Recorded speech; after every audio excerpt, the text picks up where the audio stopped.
had it over the years, and you would expect that at this point of their careers, Wayne Carey to take the points. All set for the bounce down here at the MCG, North Melbourne v Geelong. And it's McKernan versus Barnes for the first tap, and it's won by the North Melbourne ruckman. Ben Graham first hands to it. Barnes flips a hand pass over the top. Rock's quick kick goes as far as Mansfield. Moves it on quickly, gives it to Sanderson, who's been good so far this year. Comes to the wing, good use of the body by Mensch, off to Scholl. Inside the 50, Geelong attacking early, great punch away by Archer. Dispossessed Colbert. Riccardi. Lowther. Big pack around the ball. Bell shoots a hand pass out only as far as Hocking. Buddha back in the team today. Mensch hacks one off the ground, plenty of pressure in the early minutes. Pickett. Looping hand pass over the top. Colbert just taken off the ball by Stevens. The kick away came from Rock, and he kicks it only as far as Graham right on the wing. I tell you what's very important to this team, Derek Hall actually playing well. He's forced North Melbourne to play Scholl in the back line. Huge kick by Graham, as usual, and the ball punched over the boundary line by the North Melbourne defenders. Just down here, Peter, we've got Archer playing a loose man here. Ned, I'm not quite sure who's playing loose up there for Geelong. But Bitterscombe's a loose player. And Scholl is picking up Hall, and also Hewitt's on Stone, and they're all standing in the goal square. Not many around the boundary throw in there. Mensch was able to get it down. Mansfield comes back onto his favoured left foot. Kicks up to the goal square. Longmire in the front spot. Goes for the safety punch to the boundary. Hocking and Stevens looks like they're playing on each other, Dermy, so that'll be a really interesting head-to-head match during the day. You see Buddha, because he spent time out on the out of the game for the last month or so, so keen to get his hands on the ball, he ran through an opponent and actually messed him up a little bit there in his eagerness.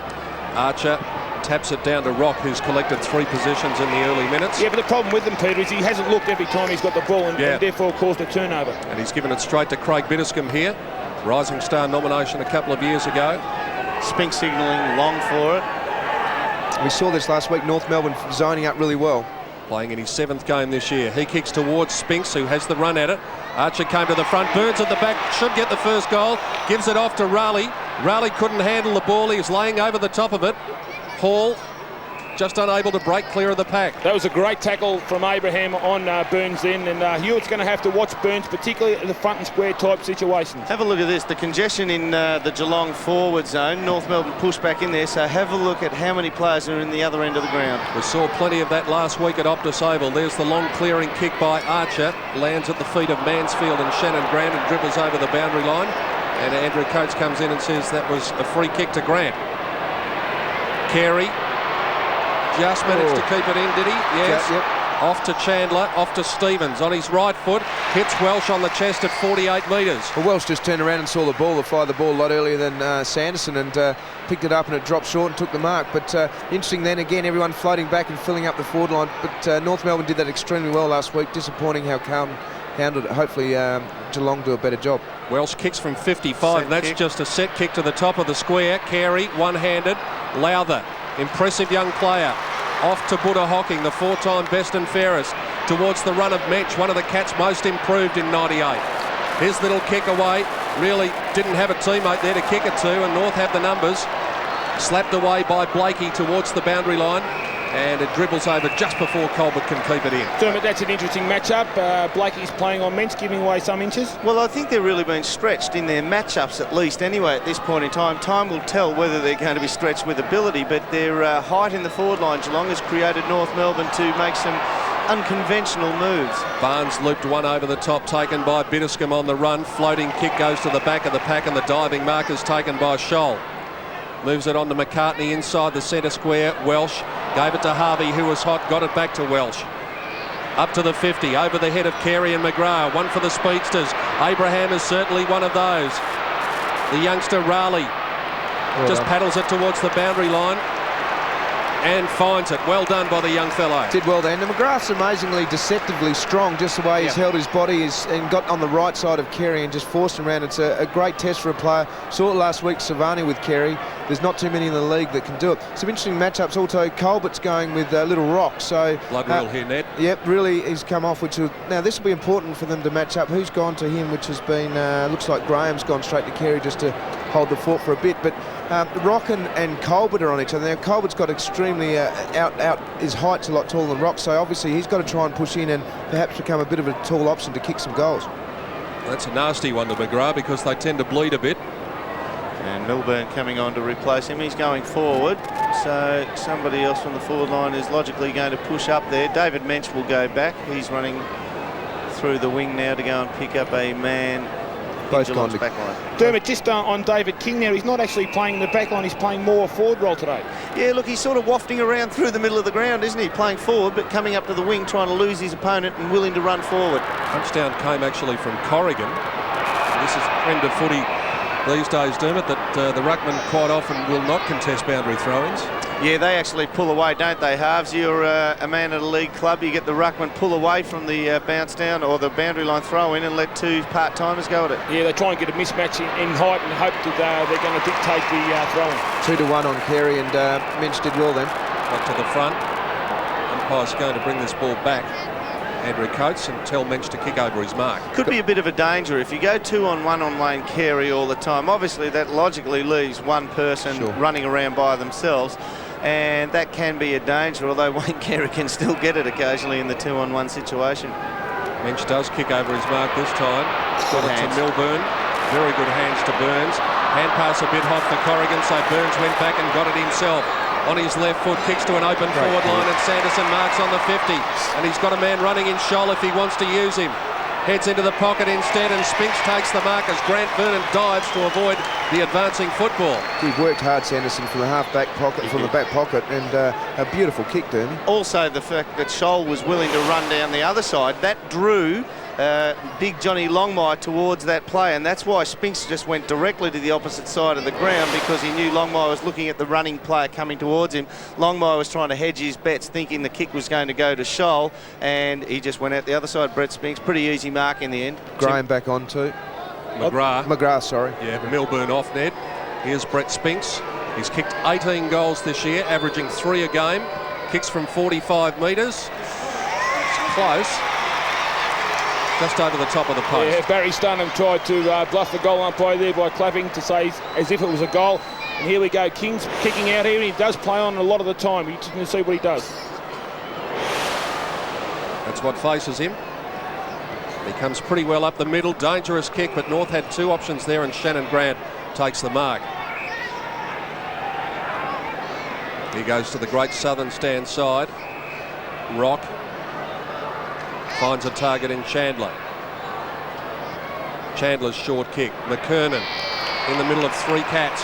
McKernan looks like he's actually playing the true centre-half forward role. He's actually contesting the centre bounce. Chandler's long kick to a pack, and Welsh got it second grab. Handball to a Voice, but the Voice belonged to Lowther, unfortunately for him. Scrubby old kick only goes as far as McKernan, and he just dribbles it over the boundary line, and Brad Scholl came in and said to Chandler, you're going to have to earn it today, my man. Yeah, McKernan looks like he's just going in for the centre bounce downs and playing a true centre-half forward role. He'll drift up onto the half-back line occasionally, but I'd say he's not the nominated follower for the day. We'll sort that out in a second. In the front spot, Mensch actually got a boot to it, and it went to Colbert. Lowther stands and delivers. Grant favoured, knocked it down. Scholl did pretty well there. Pickett just shovels it over the boundary. Yeah. Barnes is running away from a lot of the ruck contests and positioning himself at centre-half forward there, trying to get by himself. Real arm wrestle going on here. It is, isn't it? See who cracks first, who can force the other opposition coach to do something different with their structure. Geelong's defence ranked 7th. North Melbourne's defence ranked 13th. That's a good matchup for Geelong, having John Blakey on David Mensch. He's in good form, Mensch. He's got King on here. Chandler goes to him out on the wing. But have Mensch up against Blakey. Blakey's a very professional player, but theoretically he is a flanker, and Mensch is a big man as well. So that's a good matchup for Geelong at this point in time. Harvey centering kick. Carey almost. Tackled by Graham. McGrath picks it up, throws it on his foot, gains 10 metres. Riccardi, hand pass to the feet of Lowther. He was good enough to pick it up though, and then put it on the chest of Scholl, but he spilt it. He's had plenty of the ball, Daniel Lowther, already. It's only the 9.5-minute mark. Archer tailor-made for him. Big jump from the North Melbourne defender. Took a ripper at Optus Oval last week. Graham, and that could be 50. Yeah, and Benny Graham, if that gets him within about 55 metres, he could just about pop this through. Yep. Well, that's what's happening is McKernan's going for ruck, like you said. He's coming back to centre-half forward, almost a full forward with Carey. That's sort of playing together, and Graham takes him, and then obviously the replay here. That's a tad late, and Tad late, he jumped into the air, Benny Graham, and when both feet came down and hit the ground, then he got the contact. But look, yes, and it's a decent 50 too. Yeah. I thought he might be outside 50 when the 50-metre penalty stopped, but I reckon I'll be over to mark him the standy when he kicks it. and you're only 90 metres Yep. from him. He could make the distance there, Halves. Yeah. He could stab past this one. Hasn't kicked a goal this year. He's only kicked 6 goals in his career, Ben Graham. He's not a bad set shot though. No, he's put this one to the right. There's a bad shot there though. A very undisciplined play by Abraham. When the game's so tight early in the game, you can't afford to do coming things off. like that. He's being dragged for it. Let's have a look, Halves, from behind. You Yes. tell us how the zone's been set up by North Melbourne, by Geelong. Shannon Grant's kicking in, and they really haven't got too many outriders. They're going to perhaps look down the middle and get this one. Kicking is a long one. Hewitt in the front spot took the mark. Had enough of it. Cat supporters didn't particularly like it. Groom's come on for Abraham. Hewitt goes inside the centre square and was looking for Carey, but numbers were Geelong's way. Came down to Colbert. Long kick up into the forward line. Spinks knocked it away. King getting to the back of the pack. Turns one way, then the other. Has a man in Grant. Went up one-handed. Just able to get a kick away despite pressure from Burns, but only as far as Colbert, who's also collecting possessions in the early minutes. Stoneham. Well-judged mark just outside the 50. He's going to go into the pocket. Mansfield. Mansfield marks, plays on. He's going to be on a very tight angle, and he's missed everything. Yeah, just not good awareness by Mansfield to know when he was hot, and therefore Hewitt laid the tackle on him just before he kicked it and put him off balance. Well, you just look at the pattern of the game at the moment. I know it's only early days and it still really is to unfold, but you just think that Geelong are willing to run a little bit better. But on the other hand, Carey's been spoilt by some good individual efforts thus far, as we see a big grab over the top by McCartney. Carey's been spoiled by some good one-on-one contests. That won't happen all day. McCartney moved it on to Grant. Carey bounced off his chest. Corrigan's there to assist. Sanderson wide to Buddha. Hocking between half-back and wing. Mansfield. On his left, and he finds Mansfield, who will also be on his left. Towards Hall. He's got a very strong pair of hands. He's been in bad condition, Derek Hall, but last week, the first time for the year, he got his hands on the pill 27 times. So he is starting to get a little bit of confidence back. Very important player in the makeup of Geelong. This will test him. I think he's too far out. Was in the top 12 in the marks last year in the AFL.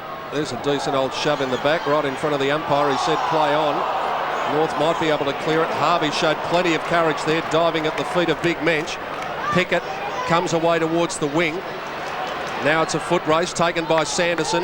He's got a man on in space. Lowther, as Dermot said, collecting early possessions. See how slow teams run it into their forward 50 now, and they all get back. That's a problem. Lowther's long kick towards Spinks, who's got 3 flying against him. Stoneham's on the deck. Just couldn't use Burns. Good tackle by Stoneham. Umpire said it was no result there. I'll bounce it 20 metres out. Good umpiring there, and well done by Barry Stoneham to make the contest and then take the opponent to the ground. But see, that's another thing that might creep into the game. 4 men up, 3 of them North Melbourne, just all conscious of big Brett Spinks. Lowther. Burns off the ground. On the full. Well, goals are hard to come by, and they have been for Geelong all year. If he misses them, Ronnie Burns, they're nowhere near them, are they? Although he's looking dangerous, Buck. Yep, and they're willing to run forward at the moment. Mansfield's running wide, he's getting away from Grant, and Sanderson is running straight lines through the ground and really taking his opponent on as well and doing well. They're doing all the attacking, they just cannot kick the goals. Big Johnny Barnes, good pair of hands here. Bombing it into 50, and he does it again. Another big pack flying. Spinks left on the ground this time. Longmire scoops a hand past King. Almost went the wrong way. Don't know how he got it to Hewitt, but he did.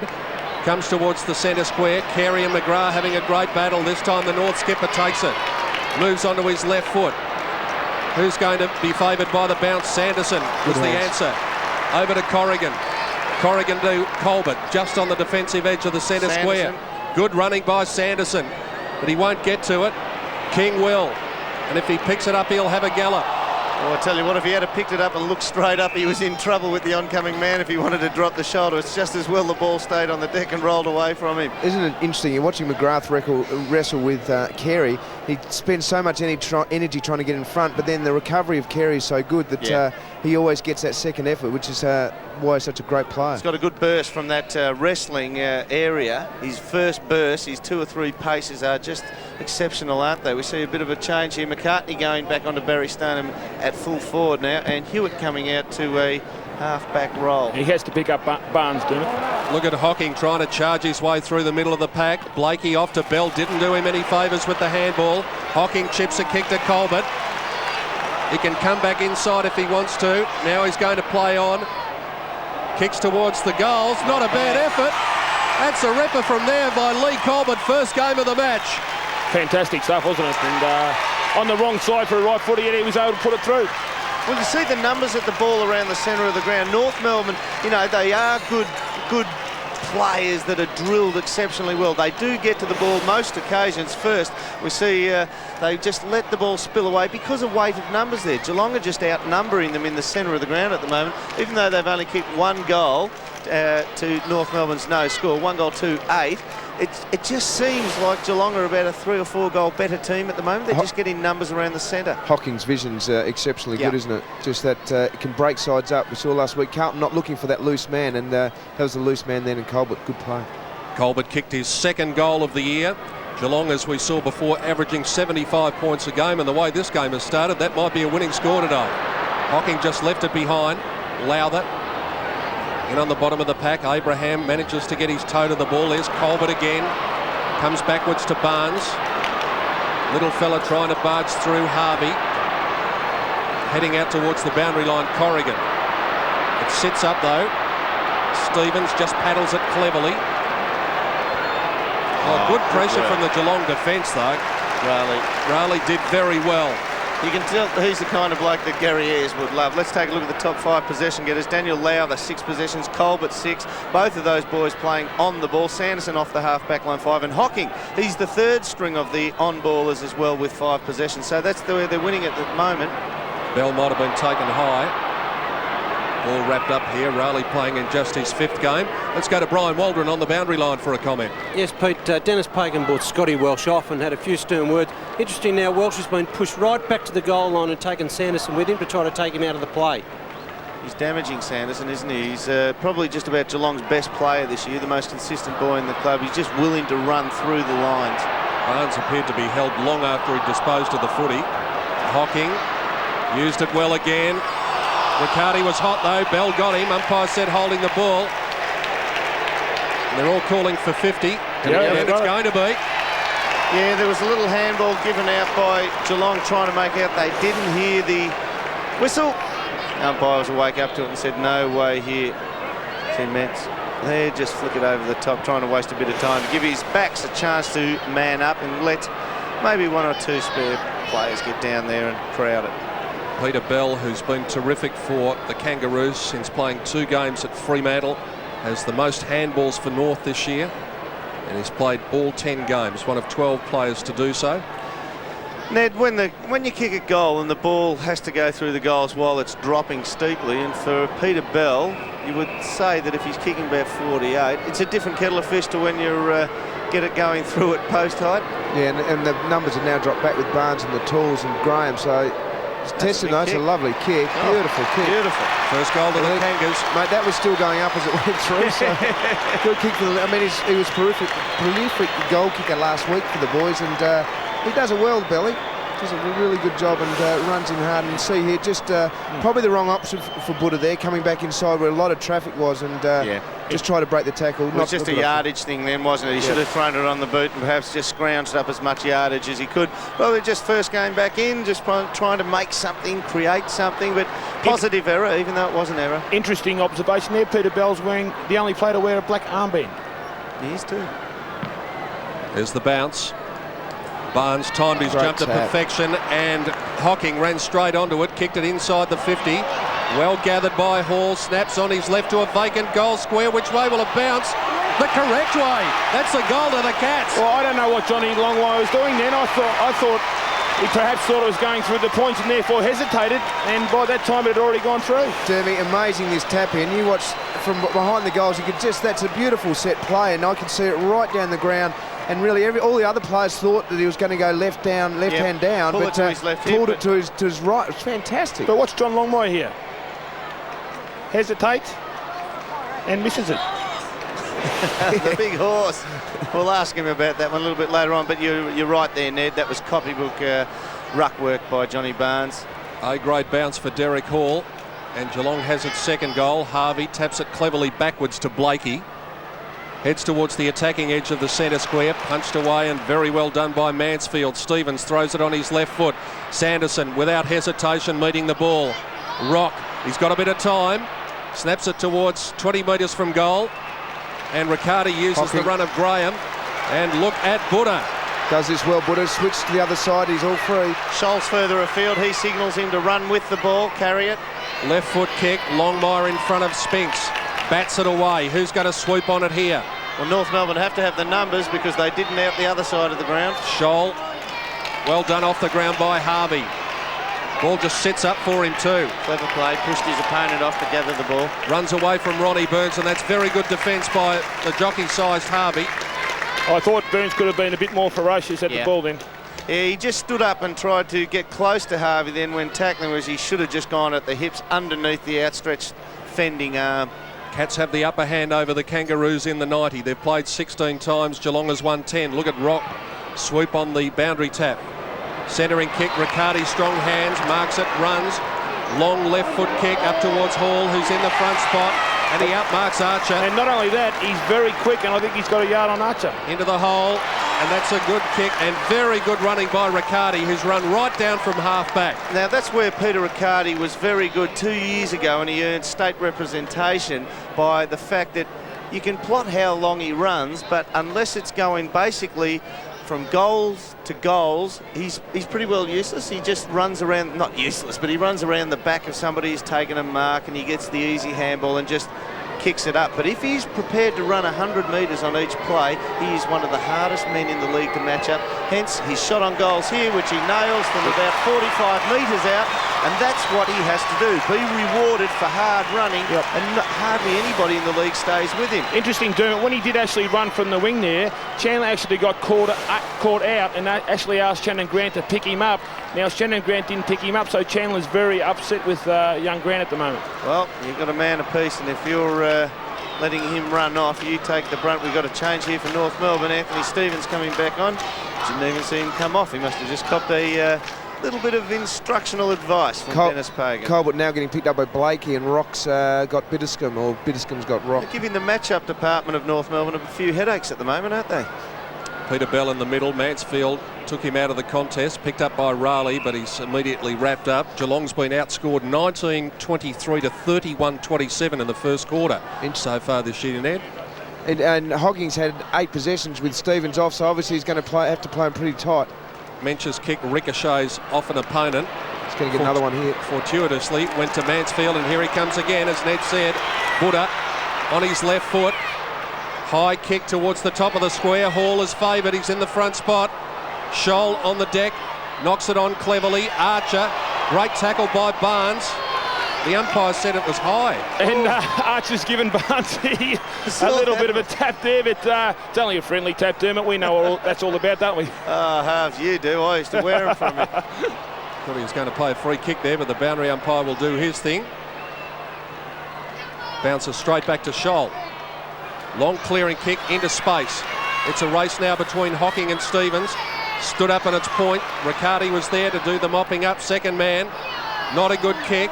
Went over the head of Archer. Hall taken down by Archer. Oh, pretty hot. Yeah, just watching Hocking play, I did say he was a fresh player after having been out for 4 or 5 weeks. It'll be interesting to see if he can keep this up for the whole of the game. Yeah, he's pretty spirited at the moment, isn't he? He's getting to the ball first, but whether he can run out the whole game is a big question. McGrath and Carey having a great battle as the ball goes over. The other thing with that, guys, is too, because the other side hasn't seen them for a while, that he hasn't played that many games. They're not that tight on him early because they think, oh, he's just going to come back and ease into it. Whereas if he'd had 35-odd possessions a week before, they'd be right onto him. Absolutely. You notice that Lowther picking up possessions. That means it's a pretty good on-ball quartet for the Geelong boys. They've also got Hocking and Colbert in there, so it's back to what they would like to be, just about their top players on ball. Foot race here. Scholl's long kick over the back, taken by Corrigan, uses Barnes in the middle of the ground. Hand pass to Raleigh, comes inside, he's hot. Just got the kick away. Kicks to half forward. And Brad Scholl marks just inside 50. Oh, he's got a runner either side. McGrath on Carey. That's what I said he had to do, and if he can keep doing that all day, Wayne's going to be in for a hard day. He was actually on earlier. They didn't give it to him, and then Carey almost stopped because he didn't think he was going to keep running. Then McGrath, just once he knew Geelong were going to get it in their forward 50, went hard again, and that's why he's got the ball now. Timmy McGrath rarely kicks a straight kick. He gets them and they swing left to right, or they go savagely right to left. They rarely go straight. He kicks the ball right on the point. There's not much room for error. He doesn't lean it back a long way. Yeah, well called, Derm. He's pulled it left and it's actually swung left to right through the air. Oh. Ball clever, Mansfield goal. What about that from Derek Hall? Yeah, very cunning player, Hall, and terrific play to hit it back into the goal square there for Mansfield to run on and kick a goal.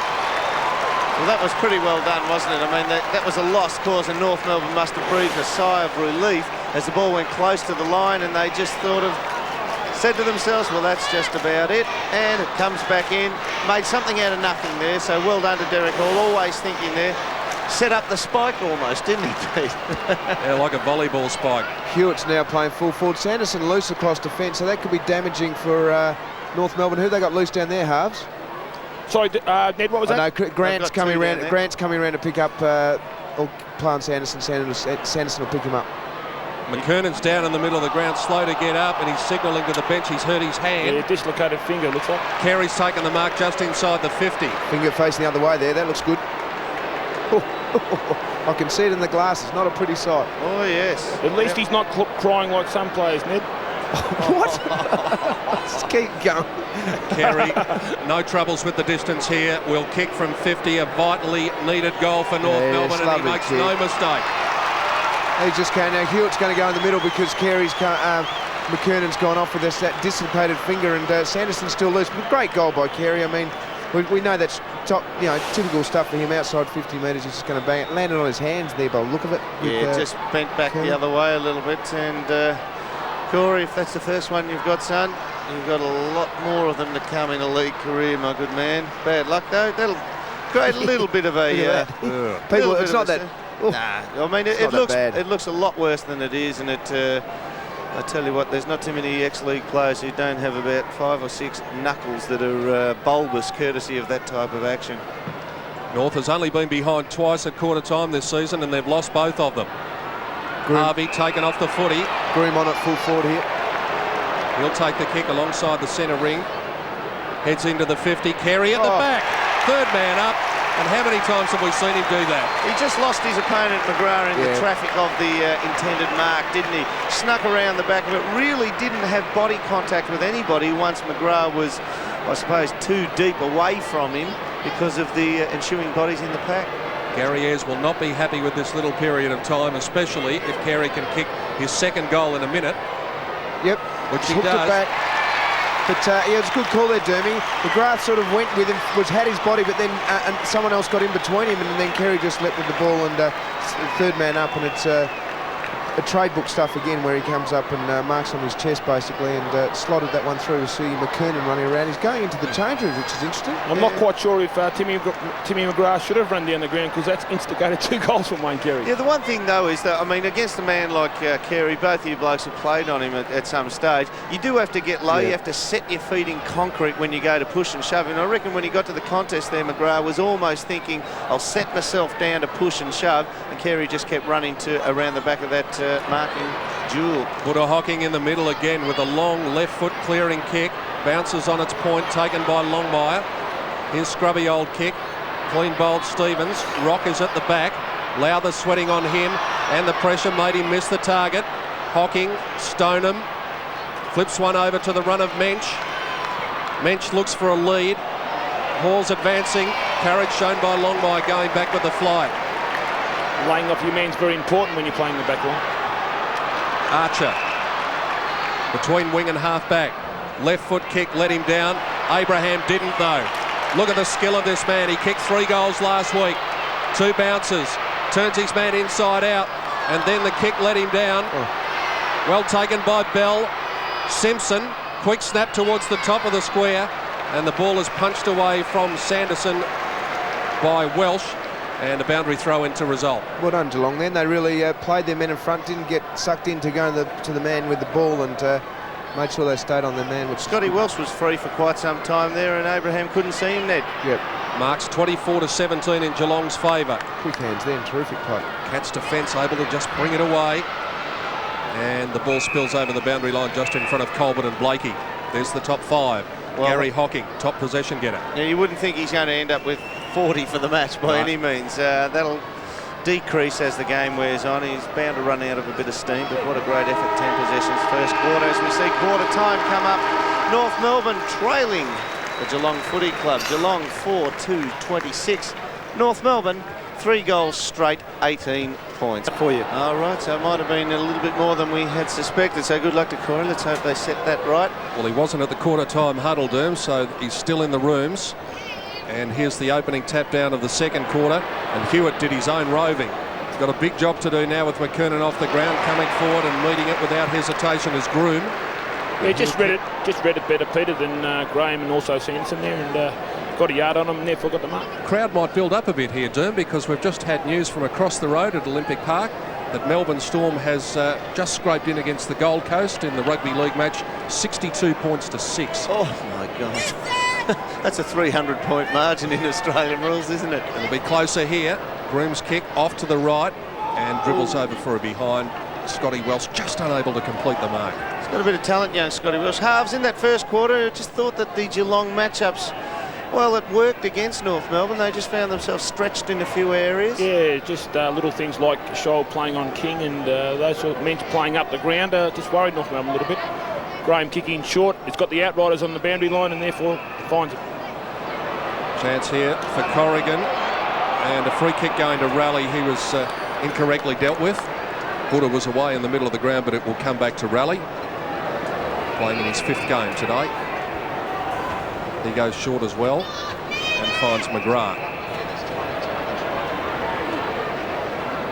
McGrath weighing up his options, taking a bit of time. There's been another talking point in footy, the amount of time full forwards are taking to kick the ball, especially Scott Cummings. Ball's on the deck and heading towards the boundary, and Biddiscombe escorts it over.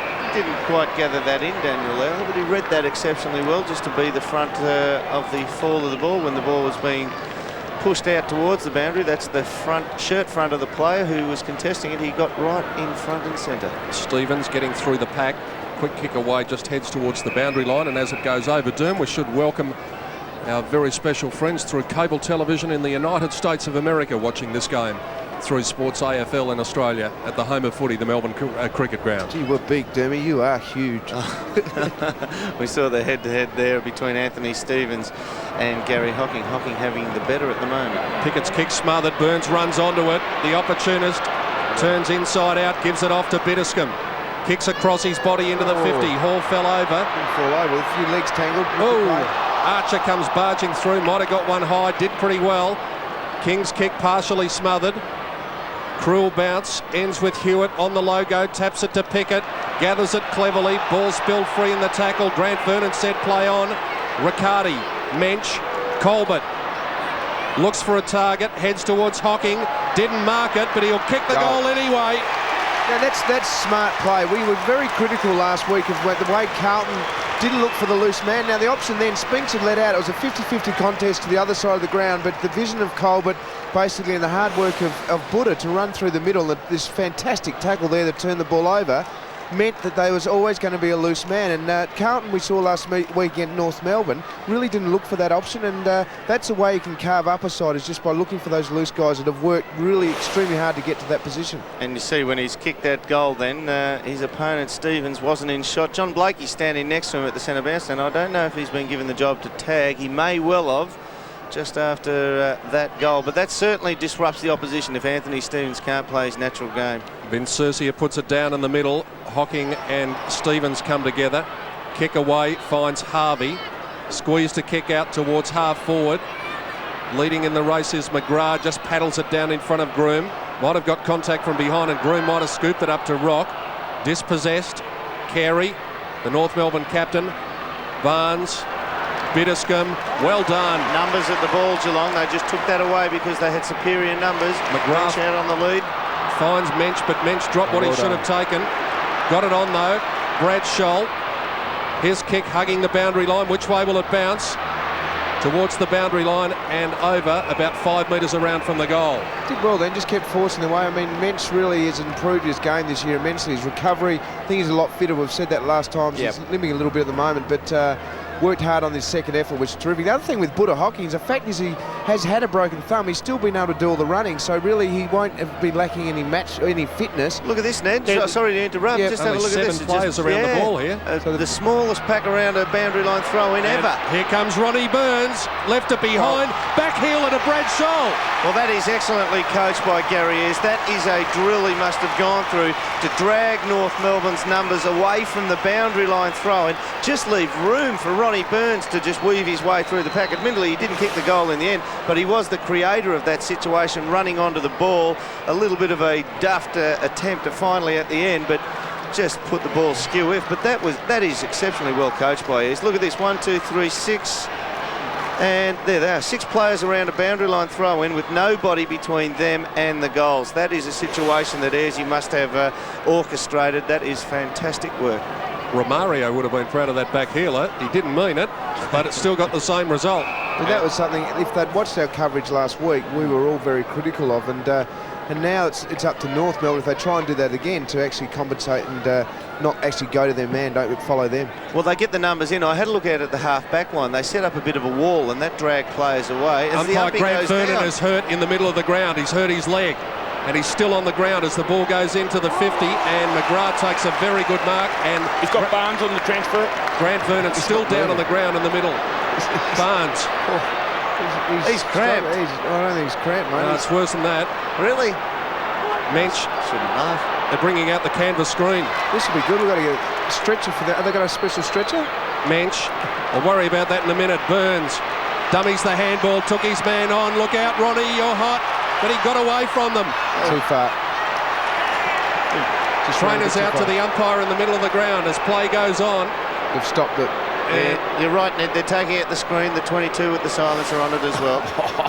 Could I just make a point down this end of the ground? North Melbourne have got 3 fairly inexperienced players inside their 50. They've got Groom, also Welsh and Simpson, and all not super quick. So I would think that would be a worry for Dennis Pagan if I was looking at matchups. Pete, what did you see with Grant Vernon? I have to admit I didn't see. He's got a bit of claret coming out of the knee there. He's coming off on the blood rule as well. Yeah, he went down pretty heavily, Derm, straight away. I think a player ran across his leg. Oh, actually, no, that's his report card. You would have seen a few of them. He's never bothered to open my eyes. Let's go to Brian Waldron. He might have an update on it. Dermy, I missed it, but I think you may have a bit of an ankle problem there. I'll try to find out. Just while we're at a break, at quarter time, Gary Ayres was very, very pleased with the work of Derek Hall across half forward. He's been down in recent weeks and very pleased with his input so far. Craig Durham is the emergency umpire who's come onto the ground as Craig Scholl kicks away inside the centre square. Carey bodied McGrath out of it, couldn't complete the mark. Hocking, brilliant hand pass into the path of Lowther. Lowther dishes it off to Bitterscombe, can loop one over the top to Burns, kicked it up high instead, and found the boundary line and went over. They've just got numbers at the ball, haven't they, Geelong over North Melbourne? They're just beating them with sheer weight of numbers. And Buddha's handball off the deck, out of the traffic zone to somebody free running was fantastic vision. They're not tagging Hocking up at the moment. He's running around by himself. Unbelievable. Grant Vernon has an injured left ankle, news from the boundary line. Hall's free by himself. Riccardi gets it off and finds Hall all by himself, as Dermot said. Look out! Well, he had absolutely no awareness of the man coming towards him there, and Rock sprinted about 50 metres to get him. McGrath marks on his defensive 50. You couldn't believe that he wouldn't know that player was coming. Graham. Barnes is out wide if he wants to use him. He'll have to go to Hall again down the centre. Good kick, good lead. They're really chipping around and finding the targets at the moment. Good I work. reckon Archer knew he was going to go then, Hall, but didn't get close enough to him. Big Spinks on the lead. He is a good player, Spinks, when you can give him room, even though he's a big cat that you would expect just to push and shove and take the big overhead marks. He does lead pretty well. He can't bend the lead, straight line sort of stuff on the railway tracks, but he does look better when there's about 30-40 metres of space in front of him to lead. And just like Tony Lockett, not too many blokes are willing to cut off that lead. And distance won't be a problem either for him that far out. Oh, he's a monster, isn't he? I heard Ricky Nixon, who manages a lot of the players at AFL level during the week, talking that a couple of American kickers thought scouts thought Ben Graham in the kicking department was good, but they were flabbergasted at this bloke, Spinks, and of course his size as well to sustain some punishment. And give him a rap. Well, the distance was there. He had more than enough of the distance. He's only kicked that 75 metres, that drop punt, but... with no result. Exactly. He may as well have stubbed his toe and kicked it in the man on the park. We saw a footy flash before that Sav Rocker had 5 goals early in the second quarter in front of the adoring throng at Victoria Park. He's now got 6, and it's pretty tight tussle though. Not much in it between Collingwood and Fremantle. Collingwood have kicked 7 goals straight, in fact.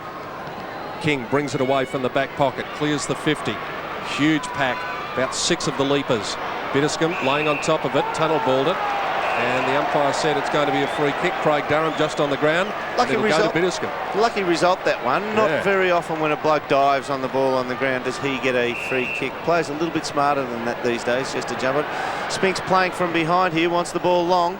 He's got the leap, he can get to the front and almost took the mark. Instead, Stoneham. Actually, look, like to see the replay touch they're saying, so made that very clear. But again, once again, North Melbourne sitting up the zone. King instrumental in making sure players go into an area rather than actually finding the man. See Spinks pull away from this bounce down once again, knowing that he's pretty ordinary on the deck, just pulls his opponent away. North Melbourne clear, gets it onto John Blakey on the true half-back flank position. Doesn't look to go further. See how they went to handball. We went to handball then, but one of the North's rules are not really to handball over the top. They prefer to kick it long. Strong mark in front by Barnes, right on the logo. Uses Hocking. Hocking switch of play inside the centre square. 2-on-1 here. Geelong. Mansfield almost took a great mark. Kicked away by Simpson into the open spaces. Lowther paddles it along in front of him. He should outpace Groom, and he does. He's a talented youngster. Daniel Lowther kicks to half forward. Mansfield going back with the flight. Abraham quickly tackled by Riccardi. Brad Scholes in after it. Blakey diving on top of it. That's a great tackle. Well done by the Geelong boys not to jump on his back. Bitterscombe out to Riccardi. Archer almost. Stoneham doing the roving at ground level. McCarthy's all over him like a cheap suit. Mensch snaps it across his shoulder. Good mark by Pickett. Fantastic mark. Both of them wrestling and just the body work and they're just turning it over. North Melbourne, bit of pressure here. Like a cheap suit. You've got to feel for Barry Stoneham in that situation on McCartney before. I just visualised him a couple of years ago, about 4 or 5 years ago. He probably would have had a snap-on goal from that situation, but just the older body now as North Melbourne go forward. Carey's got the run on, but Ben Graham's going to chop him out. Graham heading towards the boundary line, and over it goes. Yeah, he done it well then, Graham. Then he didn't force a free kick to be given for out of bounds deliberately, so he done the right thing there. We look at the stats of the head-to-head. Timmy McGrath, 7 possessions, 6-1 in kicks and handballs. Wayne Carey, 2-1, 3. So he's doing it on stats, but Carey 2 goals to his name. Hasn't been up this end for a while. Carey somehow got it to Grant, who snaps and gets a goal, I think. That was interesting then, Peter, because Simpson and Mansfield went up for the ruck contest, and so that may be a set play for North Melbourne. I'm not quite sure. See Wayne Carey once again. I mean, the stats belie how valuable he is to the team. Just to work that left arm freeze to give out the handball on the short nature and just laid across the body there of Shannon Grant. I mean, that's a stat which it's a 1-foot handball, but there was no goal without it. So I mean, you just can't sum up the importance of Wayne Carey in that situation. Ability to think under pressure as well. Last year, this was Geelong's worst quarter. They won 7 second quarters for the entire year, and so far this year they've won 7. So the Cats enjoying a resurgence in the second quarter, but North have the previous goal. Free kick in the middle of the ground. Umpire waves it on as Harvey dashes away and chips into the path of Welsh, who's heading out towards the pocket. but it beats him to the boundary. Bad kick that. I mean, that really should have ended up on the chest of the Welsh just before that kick even. North Melbourne's, their kick efficiency 60%. And for a team which doesn't like to handle the ball a lot, they need it up around the 80% mark to win a game of footy. Carey's fingertip tap went straight to Colbert, who heads to the boundary and over. So 13 and a half minutes gone, and it's a tight tussle. Looks like Grant's gone to Buddha as well, so we said they hadn't manned up, but I think you'll find they are now. Yep. Just in hit-outs, John Barnes, predominantly the main ruckman, 17-8 at the moment in hit-outs. Got to the front of the contest against Groom there. Pickett was wrapped up by Hocking. And he got it out to Colbert. Colbert's high kick. Lowther and Corrigan jumping against each other there. And the ball's on the bottom of a huge pack as we head down to Brian Waldron on the boundary line. Yes, Pete, Ned Kelly just commented on the Grant Hocking setup. He's made some changes, Dennis Pagan.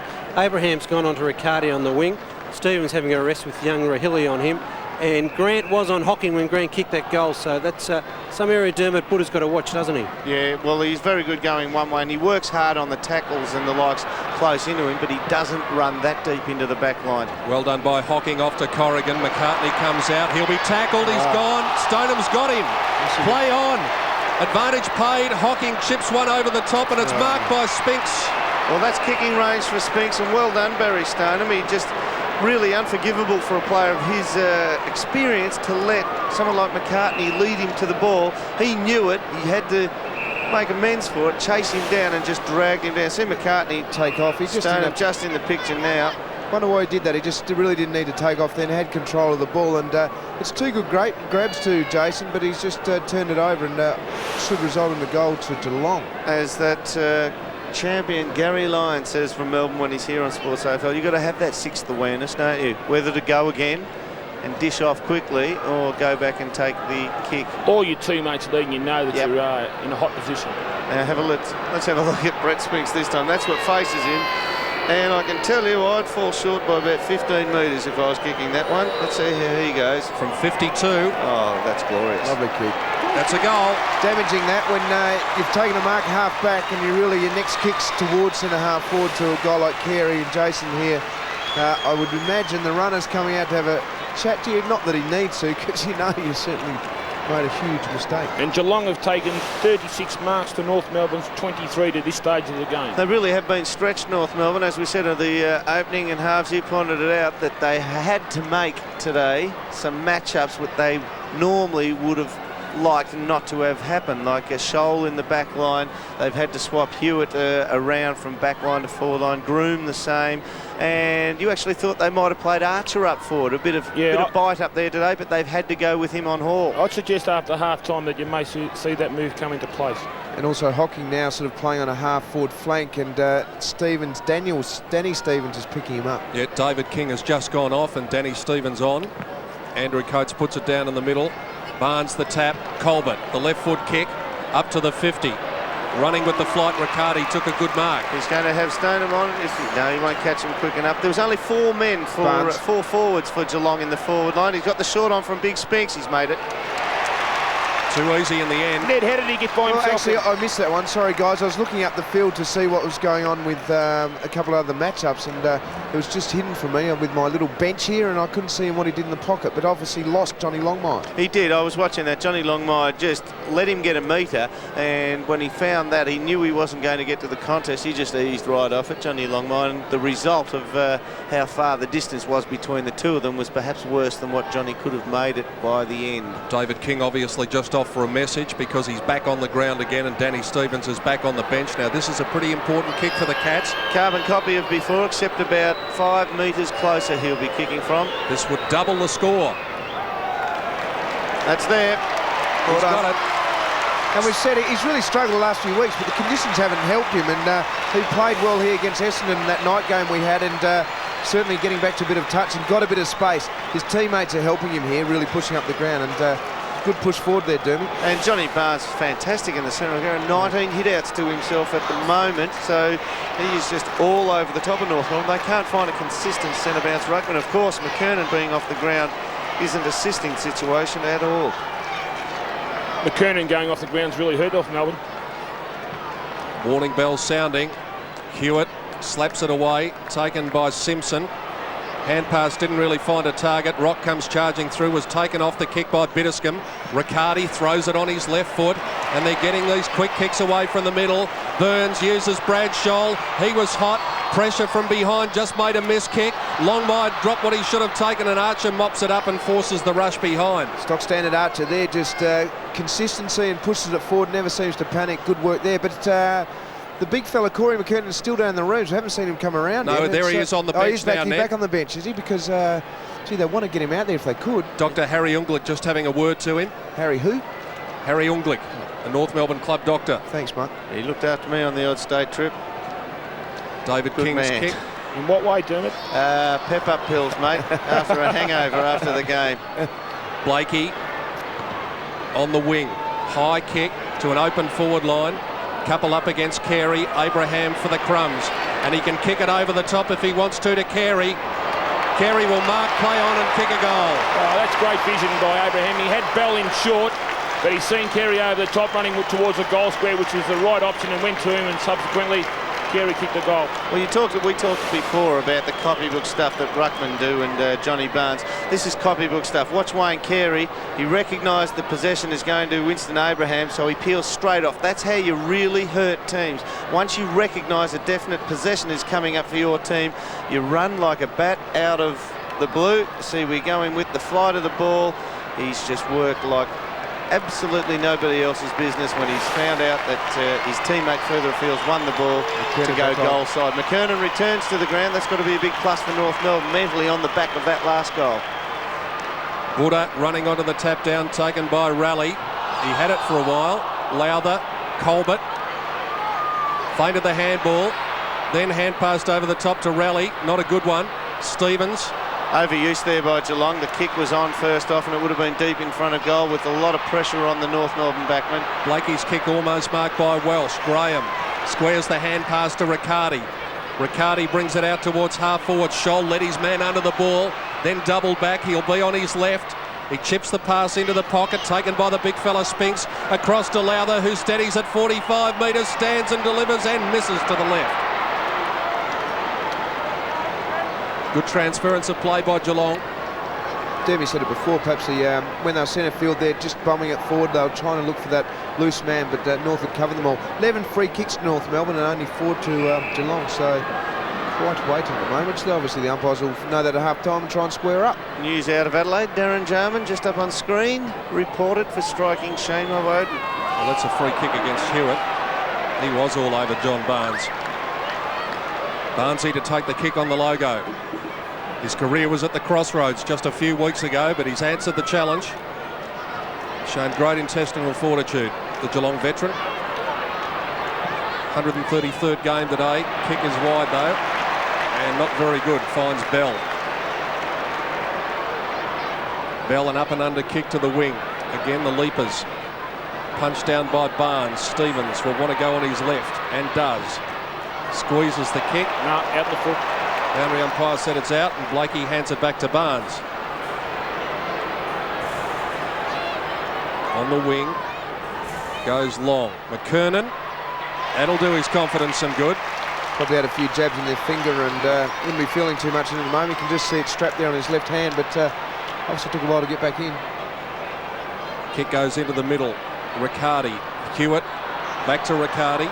Looping hand pass. Burns. What can he do? Hall didn't have it. He never took full possession of that ball. That was clever. A bit Kevin Bartlett-esque. Asking for the 50 then, but not going to get it. It's amazing though with Geelong's inability, Gary Hocking coming off the ground and sprinting off. I don't know if he's too happy about this. Melbourne coming on. Look at this, top 5 possession getters. Hocking 15. Maybe they're just going to give him an extended half-time break. Hopefully the 15 minutes at half-time and an extra 3 or 4 here. Spinks out on the lead.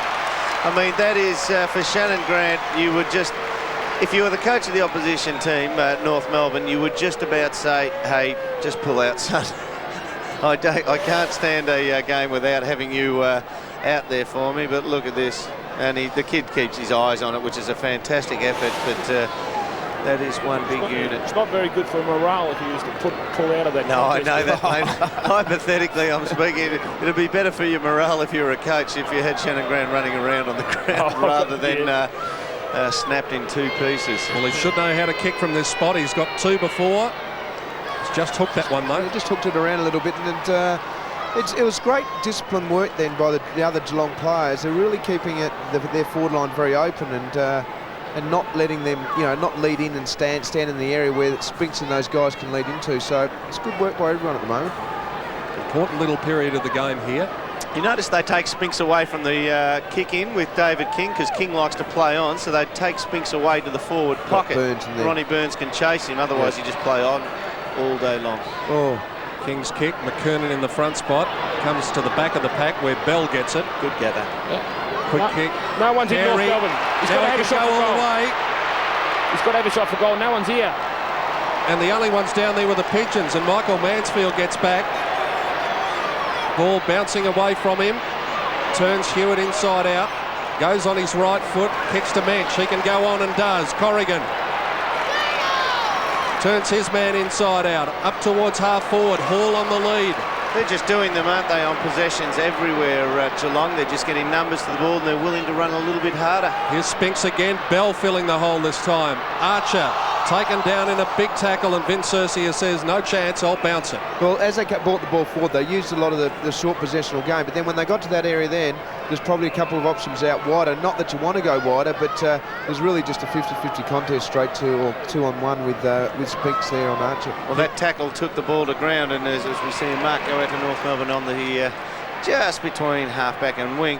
8 tackles to 3 in favour of Geelong. They're willing to do the team-orientated discipline things at the moment, Geelong. They're playing good footy. Carey again, third man up in the pack, and again he's taken the mark, and he can kick it long, and he does. Off a step from 55 metres. Welsh can shepherd it through or take the mark. Well, he did neither, and it's cost them a goal. Yeah, it certainly has, and it's a hard one, isn't it, to know when you're running back to the face of the goal square whether to go for the mark or not, because you really don't know how close you are to the goal line. When in doubt, mark the thing, I reckon, Haas. But it is a big danger, Geelong's inability to kick a big score, even though they're dominating this game. It just gives a team like North Melbourne with Carey, McKernan and scoring potential just a sniff at all stages as they just take this ball without North Melbourne laying a finger on it from one end to the other here. Scholl's chip pass. McCartney at the back. Burns on the deck for the crumbs. Bell worried him out of it, then dived on it. He dived on it, and he might have been a little fortunate. I had it held to him with Ronnie Burns, but did very well then. Had to go to a man and really had to hold that tackle, and otherwise Burnsy was away. Johnny Longmire going to full forward now, so you've called it early halves. They've made a switch from full back to full forward with Johnny. Yes, and they need some goal kicking power. Look out, here comes Ronnie on the left. Kicks a goal. Ugly kick and puts it through though. Had some serious ugly on it, that one, didn't he? He just works his way through the traffic, and I reckon that's what Gary Ayres is thinking at the moment. We don't kick a lot of goals, Geelong, that's what he'd be saying. So our major goal kicker, Ronnie Burns, with 50 last year, let's give him space. So when he can find his way onto the ball, there's not too many players to negotiate through the traffic situation to get a shot at goals. And that's what happened there. The players pull away from the bounce down. Dermy Pickett will get, I think, a little talking to during the week because he didn't even get the right side of it and follow him through in that tap in. And the warning bell starting to ring, and again a beautiful tap down. Mensch to Colbert into the 50. Scholl had his jumper held, nearly took the mark. Hall on the deck, left foot up and under kick. Bitterscombe coming in through his fingers, taken by Brad Scholl. Stoneham back to Brad Scholl, wrapped up by Danny Stevens, brushed the tackle in the end. Oh, good work. Very clever by Colbert, out to Corrigan. Corrigan just missing to the right. It's still in play. Rock, shepherded by Archer, tells him to go. Burns the chaser. Rock loops it to Archer. To the wing and Carey. Might have been a half volley. Yes, it was. And he dropped it. Interesting decision. Or more to the point, lack of. Archer. McGrath, look out. Showed courage. And the ball heads towards the boundary line. Tell you what, Carey's work rate then from centre forward to try and give them an option on the way out was amazing. It was a half volley. From looking behind here, you can see it was a half volley. just was amazing. Look at the turnovers there, 12 to North Melbourne. Like you said, Dermy, they can't be doing that in their style of game. No, they need to find the target, don't they? If they're going to play a low possession game and go long on most occasions, they need to get it to the correct target. Geelong are just working so well. But what was very indicative, no matter how hard Wayne Carey worked to get up to the wing to be a target, then as McCartney's going to come from the ground, is that the final analysis was it was a 3-on-1. Interesting time to come. Oh, obviously he's got the blood rule. Yeah, he has. But it was a 3-on-1 on Carey. I mean, more often than not, he's a minimum 50-50 as a forward player, 1-on-1. 2-on-1, he'll get it occasionally and create headaches for you, but you feel better if there's 2-on-1. 3-on-1, forget it. That's lock, stock and barrel. The opposition are going to win it. And that's what happened there. The Geelong are just so willing to get to the fall of the ball, get to it with numbers. Another change, Welsh off and Harvey on for North Melbourne. That looked to push in the back, it was. Just on that, Dermot, they've got to use the players that are branching off to cover Carey more than what they're doing at the moment, like Sanderson and Graham, and they're dropping back on Carey. So they've got to use their direct opponents when they're bringing it through the course of the ground. Lowther took the free kick, long kick, Stoneham just couldn't complete the mark, and Rock paddles it to the boundary. Hit outs at the moment, 22-9 in favour of Geelong. Well, Baz, you'll look at that one, fella, and say, I should have gobbled that up. He just perhaps had it spent before he got it. See, Johnny Barnes pulls away from this boundary line throw-in and goes to centre-half forward position. Groom minds him. Ball heads back to the wing, and the mark taken by Colbert, who's been important today. Moves it on by hand. Taken by McGrath to the lead of Melbourne. It's where they get a bit bottled up, because the kick is probably not going to make Spinks. He's leading out now wide to the boundary. The kick will go out in that direction. Don't think he's going to make it. There's a floater off the hands of Stoneham. Corrigan threaded the needle. Scholl. Stoneham can snap to the top of the square and does. Spinks getting back. Almost. North can clear. Longmire. Really had to sit then, Spinks. I thought Archer once again just pushes so hard back into his opponent. Pretty good effort there by Ben Graham as the siren sounds. And Geelong will be pretty well satisfied with the first half. That's North Melbourne's forward line just before the siren blew then, and really they haven't got anyone inside their forward 50, so that's perhaps why they're struggling a little bit. Very indicative of the way they're going in this first half. Geelong dishing it up to them. They're the underdogs. We're going to take a break here from the MCG as we see Dennis Pagan coming down the stairs to address his team at halftime. Geelong 9-5, 59, leading North Melbourne 5-2, 32. For fools gladly. Would you tag him now, or would you just hope that he's going to run out of steam eventually? I don't think he'd run out of steam, because like I said, I think he's been able to run and keep his fitness up, so I'd tag him. Bounce of the ball to start the second half at the MCG, and McKernan, injury and all, got the tap. Off the ground by Bell, taken by Carey. Gives it to the run of Stevens. Can North Melbourne get off to a dream start? It's a long kick. Welsh is at the back. Almost got it, and I think he might have got a finger in the eye too. Yeah, he's just right on his shoulder. He's actually landed on the point of his shoulder. Sanderson pushed back hard, then again forcing the ball to come in, trying to punch it through, and it's often hard to do, but he did well. It's a tough old world, isn't it? His first year in league footy. Welcome to it, son. Ben Graham with the ball. It's a good zone. It's a lot of area down the middle, very, very wide, and they're going out to the pocket. Obviously, now the next one, McKernan's filled that area up, so they're just going to have to wait and kick to the wing. Well, Lowther's just overlapped him. He's run from inside the 50 to get to that secondary target zone, and that takes it out of the danger period, but you still have to get play on footy from here. Carey being dragged out of the forward line for North Melbourne. Timmy McGrath's come up to the wing the other side, and Carey's got sucked into it here. He could get used, Timmy McGrath. He comes down the back. Barnes at the back of the pack. He's got 4 to beat. He flips a hand pass. Spinks slipped over. Archer's kick partially smothered. Bell uses King. Kernan. And he marks on the wing in front of Riccardi. Big fella comes inside, then uses his left. Well, 2-on-1 there, and the leaper was Mansfield, and he took the mark. Just on the kickouts too, Geelong are doing it exceptionally well. Oh, there's a turnover there. McGrath was on and he was off, and just a shocking kick. He often does it. He kicks the ball very high, Timmy, and they're going to get a goal out of this. Danny Stevens marks on 50. Yeah, just the non-dominant side there from Mickey Mansfield, wasn't it? And just skew if off the boot. Hasn't kicked a goal this year, Danny Stevens. Oh. Carey marks. We'll want to play on, because he's going to be on a tough angle here. Just pushed him out of the way. Excuse me. He's trying to bluff him now, go straight out. And big Benny Graham trying to set up his own. He'll be told to come back as well. Give him 50. Well, he's got to come around further than that. He's almost got to be at right angles here, where the umpire's got McGrath on the mark. Now, he's been pretty lenient there. Oh, yeah, I'd say so. Very lenient. I don't know about that. I mean, if Wayne Carey went over to where he actually was lined up by the umpire, Benny Graham's in the right spot, but Wayne snuck around and looked a bit close then. Oh, who cares? He won't miss it anyway. No, he does. Yeah. Well done. He just said, excuse me, just a bit of a shove with the hands, 2 hands, turn around, grab the ball. Thanks for coming. We'll see here then. Timmy's got in the thought, perhaps just relax a little bit, but then just marked the right line. He could have actually shepherded that through. Carey gets his fourth. The Wayne Carey stat there. All his goals have been from marks, but he did play on in the goal square when running back with the flight of it in the second quarter. That could be a big goal in the context of well, the especially game. when McGrath is on running down the ground. Mickey Mansfield's missed the target, and that's where they've been damaging. And now you start, if you're a backman like McGrath, you'd be saying, well, I don't know if I'll run off again. I think I might just hold on and play tight to my man. But McGrath's turnover caused then Carey to get the mark, which was his direct opponent. But Michael Mansfield turned it over. Sorry. Yeah. Obviously, Harv's had something in his coffee at half-time. Abraham went through, left the ball behind. Colbert slung off the kick. Biddiscombe gets the hand pass back. Riccardi. Abraham just got a finger in, dispossessed him. Well done by Riccardi, though. Back to Biddiscombe.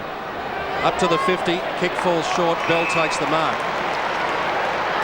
He squares it. 50-50, yeah. And Grant was good enough to mark just in front of Burns. Still in his defensive 50. Switch of play on here. Goes to the southern stand side. Colbert made a contest of it. Did very well. Well done. Had to leave his man for that. Burns. And off goes Scholl. Burns running out towards the pocket. Spinks is free if he can get it to him. Scholl back to Burns. Now this is just the situation he loves. He gives it to Spinks. Out of bounds back here, Peter.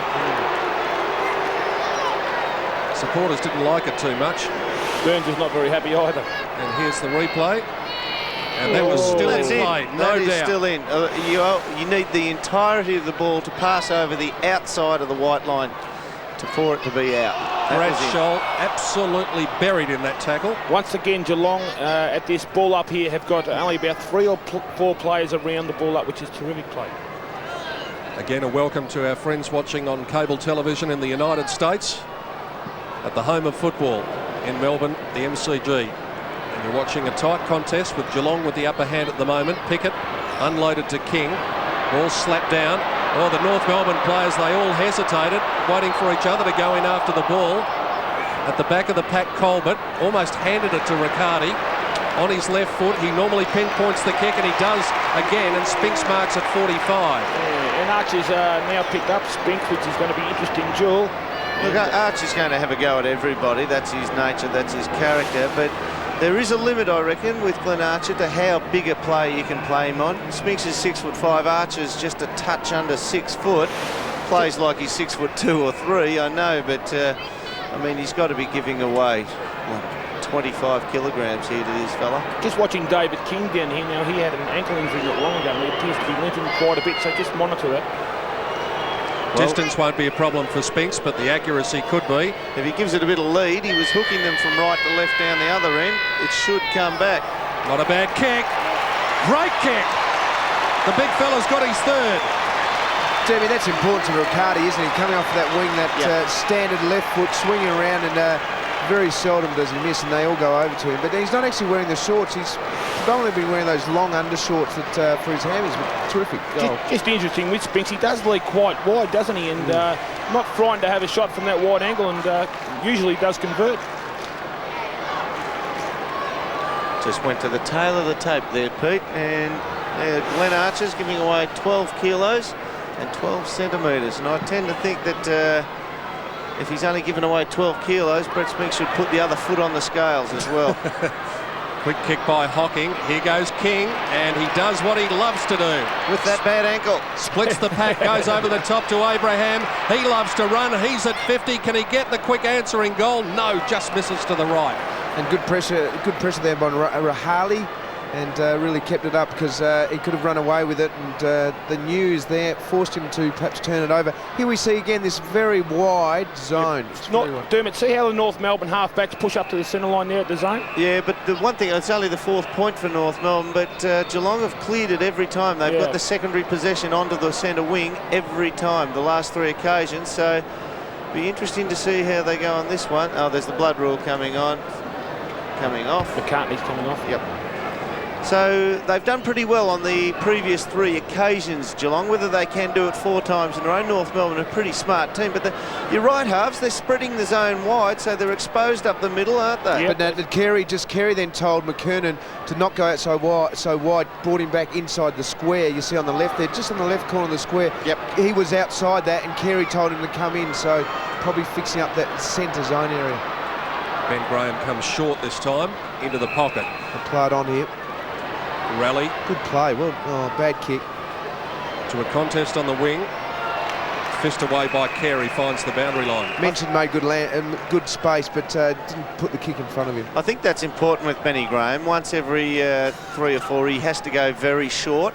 Otherwise, the zone just gets very deep on him because he's such a long kick, just to chop it up and make sure that they keep it at the standard distance. McKernan just seemed to have his feet anchored to the ground there, and Barnes got to the front, and all of a sudden begins the Geelong players. Corrigan bangs it up towards the 50. Brad Scholl in heavily and felt the pain. Bitterscombe, Corrigan, who continued to run. Left foot kick from 50. Hall gets to the front and marks too easily in the end. Yeah, Graham was just paying too much attention to Hall then and not watching where the flight of the ball coming in, and therefore got caught out. He did, didn't he? He really turned his back on the fall of the ball and just watched his opponent. And Hall went to the front. Groom thought he was going to go goal side of him, and fearing that is where the ball was going, he always had first purchase and first jump on the ball, Derek Hall. Groom just hasn't got that mobility that he used to have before those reconstructions that he had in his knee. 5th goal of the season coming up for Derek Hall. Ordinary kick, but it got the result. Oh, and he's happy with it too. He knows he wouldn't have wanted to be any further out than about 5 metres. But Derek Hall, his 5th goal for the season, 3 of them coming in the first quarter against Richmond in round 2. So that shows you how much he's been out of the side and has had no input into the side for the entire season. And last year he led the club with overhead marks. So a vital ingredient last year that's gone off the boil. 27 possessions last week. That's the first thing he's shown this year. And a goal for him at the 9.5-minute mark of the 3rd quarter to stem the tide. Geelong have managed 2 goals. They've averaged 14 points a quarter in the 3rd quarter this year. It's been by far their worst quarter, and they're almost up to that now. So the Cats can be well pleased with their efforts in the early stages of the 3rd quarter. We'll have a secondary bounce in the middle. And it looks like Welsh is going to the back line and Groom coming off. So it's been a 3-way change there. Welsh will go on to Mensch. Mensch's opponent has gone down there on to Hall. Yes, he's got Scholl now. And McCartney comes on for North Melbourne. McKernan out of the air, gains 30 metres. He just does it every time, doesn't he? Well, Sanderson was there. His 2-on-1 situation, still did the job. Carry to Rock.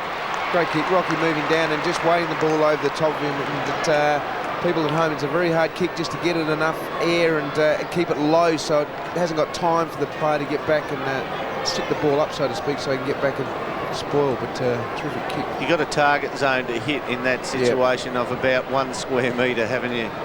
To say they need this one is an understatement. Rock for his first. Ned, you've got a good view of it. Yep, and comes in and he's just pushed it across to the right, which outside the foot. Often see the players doing it. We'll see this zone again, and Wayne really yelling now, screaming at I think it was little Harvey, who was going to actually run off. I think they'd called for a change and told him to wait, and the runner's yelling at Wayne, so a bit of aggro out there. Well, there's hardly anybody of Geelong in the centre of the ground. They're all ringing the boundary. Left-hand side will have to go to. That's where Barnesy is, and Mensch is for the second kick. Chips the kick to Sanderson.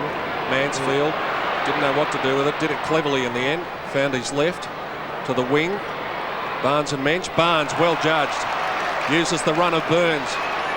Can go over the top to Hocking. Drew the man Stevens. Kick with the left inside the 50. Over the head of McCartney and Hall. McCartney brushes the tackle. Missed his target with the handball, but King had plenty of space. Brady Anderson comes onto the ground. At half-back, terrible kick by King straight onto the chest of Riccardi, who can bomb it back over his head and find Scholl. Scholl plays on, snaps from 25 metres, and hits the post. Yeah, he just wasn't confident at having the set shot there and therefore played on. And unfortunately missed for Geelong. Bit in that though, Harves. I reckon that's the right option if you like that. Get a little bit closer, even though you instinctively are under pressure. Running into goal, you really shouldn't miss those, and he'll probably be kicking himself from that, and he probably would have forgiven himself from a set shot. Up the middle goes King, over the head of Blakey. McKernan trapped it cleverly. Craig Scholl off to McCartney. Long kick to half forward. Longmire and Graham. Graham bats it down. Longmire, good recovery. Felt the bump, felt the tackle. Welsh in the pocket on an impossible angle, kicks to the top of the square, and McGrath just concedes and hits it over the boundary line. Be interesting to see now if North Melbourne do the same as Geelong at the other end. Carey's signalling everyone away. That means he'll probably try and grab this out of the air. Stevens coming around the front of the pack here. You find he might try and tap it down to him, but I reckon he'll try and snatch it out of the air, Carey, here. He did. He missed. Jeez, you should be a coach. Have they offered you anything yet? Yeah, they only offered him $500,000 a year. He's not taking a pay cut for anyone. Just sit out for a year, can't we grab him this year? Yeah, but he did that well though, Carey, didn't he? He knew McGrath was going to try and work to the front, and he just put out the left arm to ride him through. Benny Graham's gone short twice, two times in a row, so you'd think he'd go long this time. Yeah, but that zone's terrific work by North. They're not guarding players where there is no players. Yep. It's terrific work. No use guarding thin air, is there? Yep. Biddiscombe had a fresh air shot, and North might make him pay. Stevens off the right. Is that a mark? Craig Durham says yes, and the Geelong players don't like the decision. I think the finder was, though. He really looked like the half volley, but got his hands underneath it. See that though, when when Geelong were going short with Benny Graham, the first bloke who received the ball, he almost played on every time, regardless of how much pressure he was under, and that was Mansfield on the last kick in. And they were getting away with that. They were creating play on football from a different area other than the fullback goal square. When they go long, it gets turned over. Great play by Sheldon. Punch back at the kick in there too. Danny Stevens for his first goal of the year. That's a wobbler. Ugly, but it's there, I think, Ned. It's gone through, and it was an ugly one. A Gary Pert kick, as I used to get them on the end of them, and that was a goal count. Let's have a look at the replay here. Oh no, just a bit of turf in that one. Yeah, might as well play. It was good effort. When you're on the ground with your back flush on the ground, you can't really go anywhere. You've got to try and bluff something, don't you? So stick it up in the air and claim the mark. Maybe just the slice of luck that the Kangas needed. There's still 4 goals down. We're midway through this third quarter. You're watching it live around Australia on Sports AFL. Tell you what's interesting coming off the centre bounce. Biddiscombe pretends to run straight in off this near wing, and regardless of who wins the ball, when it's still in dispute, he just makes a beeline and runs towards the centre, runs towards his forward line, right of screen. Just watch him on the wide shot here. There you go. Yeah. McKernan trying for the right angle leap. It was a dead heat. Barnes got the secondary tap. Hocking, Pickett standing in his way. Off the ground, Grant, Bell. Over the head of Riccardi, who's running back. Carey outbodied that time by McGrath. Can use Riccardi inside. They want to be careful, it's tight. Corrigan's kick went up in the air. Mansfield showed courage to wait underneath it. Well done by Biddiscombe. Yeah, he had Brady shepherd. Anderson behind him. He pretended he just got in the way and stopped Anderson's run at Mansfield. Mansfield's long kick. King got hands to it. Tried to brush the Stoneham tackle. Loop one over the top to Pickett. Stevens coming in for the Shepherd. Pickett just able to get a couple of metres on Brad Scholl. Finds Blakey. Kick was dying on its trajectory, but the veteran was able to scoop it up just before it touched the turf. On his left, into the 50. 2 Geelong players, not much talking there. Mensch. Good hands. Riccardi. Scholl over the top. Colbert goes in that direction. Brad Scholl takes the mark. Stoneman. Halves, call it as you see it, son. Keep going, Halves. Ronnie Burns. And Ronnie Burns. And he'll mark and play on, and this will really sting if he gets this, and it's just the situation he likes, but he's missed this one, and that's out on the full. Out on the full, unfortunately. Really had to do a lot more, didn't they then, guys? That was disappointing. Yeah. The way Ronnie Burns plays, though, you expected him to try and dance around his opponent, drop it, regain it, drop it again, get tackled, and then kick the goal. Craig Shoulder, a 2-on-1 contest here. McKernan up one-handed. And did pretty well to bottle it up. Mensch. Look at the numbers by Geelong there. There's a 5-on-3 situation, so they just flick it around and they'll keep possession here. Sanderson did very well. Lowther received attention from Anthony Stevens. He'll take the kick at 55. Now look at the space in the Geelong forward line. They're just leaving it wide open now for Big Spinks. He's got about 40 metres to run into. A couple of the North boys try and get in his way now. Here he comes. Pop it up. It's too big, the kick. Bell. Little fella, smallest man on the ground, Peter Bell. Takes the mark onto Pickett. Longmire's been dragged up by Graham, and looks like he's going to get it now. Graham will outpace him though, and he's got him. Force just flips it out. Once again, a 3-on-2 situation with Geelong. Around the centre of the ground, they just keep getting at least one more player than their opposition. Just in that area adjacent to the wings, they just keep outnumbering their opponents. Buddha Hocking with a set play signal here. It's told him he's going to kick long, probably to the top of the square. Yeah, Stevens is there though, isn't he, at the front there if it drops short. He's going to kick from Lowther's 60. going to run right around the back of the pack. If Hocking sees him, he hasn't seen him. Spinks kept out of the contest. Brady Anderson clean bowled. McKernan bangs it long into the centre square. Carey and McGrath. Carey just threw the arm back. McGrath did very well. Sanderson, well done McGrath. On the logo, he's got a man out wide in Barnes who can mark it, run, and chips the kick towards Stoneham. Very good hands. He had to wait underneath it. I'll tell you what, in board, Lowther has been running down the centre of the ground. The last kick from Hocking from the other flank, he ran down this closest flank, ran around the back of the pack, but Hocking didn't see him. But they are a good pair of hands by Barry Stoneham there. And they just keep getting runners going forward all the time, Geelong. Longmire off, Simpson on. Barry Stoneham to stretch the lead back to 5 goals. There's a perfect view of it. He's a very good kick. He's an excellent kick, the veteran. It'll give him a bit of confidence too, Stoneham. He has been fairly quiet today, and that'll help him a lot, I would think. Absolutely. You just see, even when you see Barry Stoneham run to the ball these days, you see him come out here, and as I say, excellent hands here because he knew he was going to end up under pressure. Just good, strong hands there from the pressure. If you just see him jog these days, the same action that we saw about 5 or 6 years ago, Halves, and you would have had nightmares about the physical capacity of that bloke just to cover ground. He was one of the champion 400-metre runners in Australia. Hocking got some attention from Rock in the middle of the ground. We'll see another bounce. In the open high school division, I should say. I wouldn't put him up there against... he was surprisingly quick, but wasn't he, on the loop? Oh, Sav's kicked 9 there, Dermy, at Victoria Park. Yeah, but the Maggies are down by 15 points in the third quarter against Fremantle. Pickett paddled on by Mensch. Lux a fortune.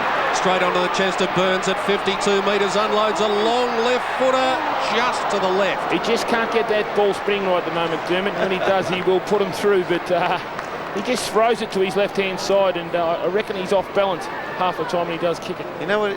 I honestly am convinced he's got too much time to think about it at the moment. Every shot he's had has been fairly settled. If he just gets somebody to run at him, put him under pressure, he won't think about the shot, and he'll hit it correctly. Glenn Archer, a good pressure mark there. He finds a man further out on the wing in John Blakey cutting through. He bounces on the logo, bounces twice, bounces 3 times. Has a long kick from 52 metres up to the square. Carey just out-bodied by McGrath. Scholl wanted that. Scholl was now full forward in a long, hard, straight lead and didn't give it to him and really had to finish then. Corrigan drifted off the front, gave it to Sanderson, and look at the room here for Hocking. Abraham's going to be the chaser, but he won't get anywhere near Buddha, who kicks into the 50 towards Stoneham. Knocked away by Hewitt. Stoneham might have been held. Ball spilled free. Brady Anderson. McCartney at the back. Switch of play on. Rock can go over the top to Blakey. Blakey, look out. Well done, Barnes. Outstanding stuff by the ruckman. Lowther. High up and under kick. Into the space, McCartney. Very courageous. Took some good grabs today. Normally he doesn't take these overheads. He's been very good. Ball moving across the ground. Rock on the deck. Tried to paddle it on, but he had no one to give it to. Look at these numbers. I mean, you probably think I'm sounding like a broken record, but Halves, it's just happening too much, too many times. Loose plays everywhere, Dermot, and if North Melbourne are going to win this game, they're going to have to man up in some sort of capacity. And back it comes again through the agency of Mensch. Spinks! Well, he had the climb there, the big fella. Not much Glenn Archer could do about that, was there? Yeah, perhaps he should have stuck his hand out and tried to feel for Spinks, but very hard when you're in that situation when the bloke's got to sit on you. Yeah, didn't even get the chance to put the arms up there. You can see Archie's disappointment all over his face, knowing he was done just by the turnover in the centre of the ground. But guys, it really is killing North Melbourne, the outnumbering by Geelong around the centre of the ground. And you really do feel for Archer when you know a player's in that situation. Very hard to react to that situation. Not made any better by the fact that North Melbourne's 17th turnover through that area just then. This for the biggest lead of the game. To get it out to 37 points. Spinks kicks for his 4th and hooks it originally. It's coming back. No, he's missed it. You talk about the lack of manning up, Dermot, but sometimes in the state of footy as it is these days, if the turnovers are there, then obviously the guys have sometimes pushed off, and if they keep getting turned over, the reason why the guys seem so loose is because the ball's going backwards where the man's still standing there by themselves. Yep, fair call. David King's kick finds Anthony Stevens, who runs onto his favoured left foot. Carey in space out this side. Good mark by Raleigh. Carey was coming at him and the youngster took it. Now he must have played a free kick there because he said play on. Corrigan, Spinks, King at the back concedes the behind. Just watch when King does kick in. He does kick to his preferred side for a right footer. He's fairly predictable in what he does, so that's something North Melbourne are going to have to work on, I would think. Watch him go to the right here. He'll go the other way. Oh, hang on. The umpire may have pinged the runner. He's definitely got weight and numbers out on the right-hand side, viewing that screen as well. I reckon he's got to change it up a bit, you know? Yep. Trainer trying to hide behind the point post, but he's not that thin. Kick out from King goes to Archer. Geelong's had 50 more possessions. And that trainer is going to King with that sore ankle, boys. Hewitt. McGrath and Carey. Bitterscombe to do the housekeeping. Good hand pass. Hocking, lateral kick to Raleigh. Sanderson uses his run, made him stand though. Sanderson looped it over the head of Raleigh again. Showed composure, the young fella. Pretty quick, isn't he, young Raleigh? Mensch, Sanderson. He's got time to measure his options. Kicks to half forward proper.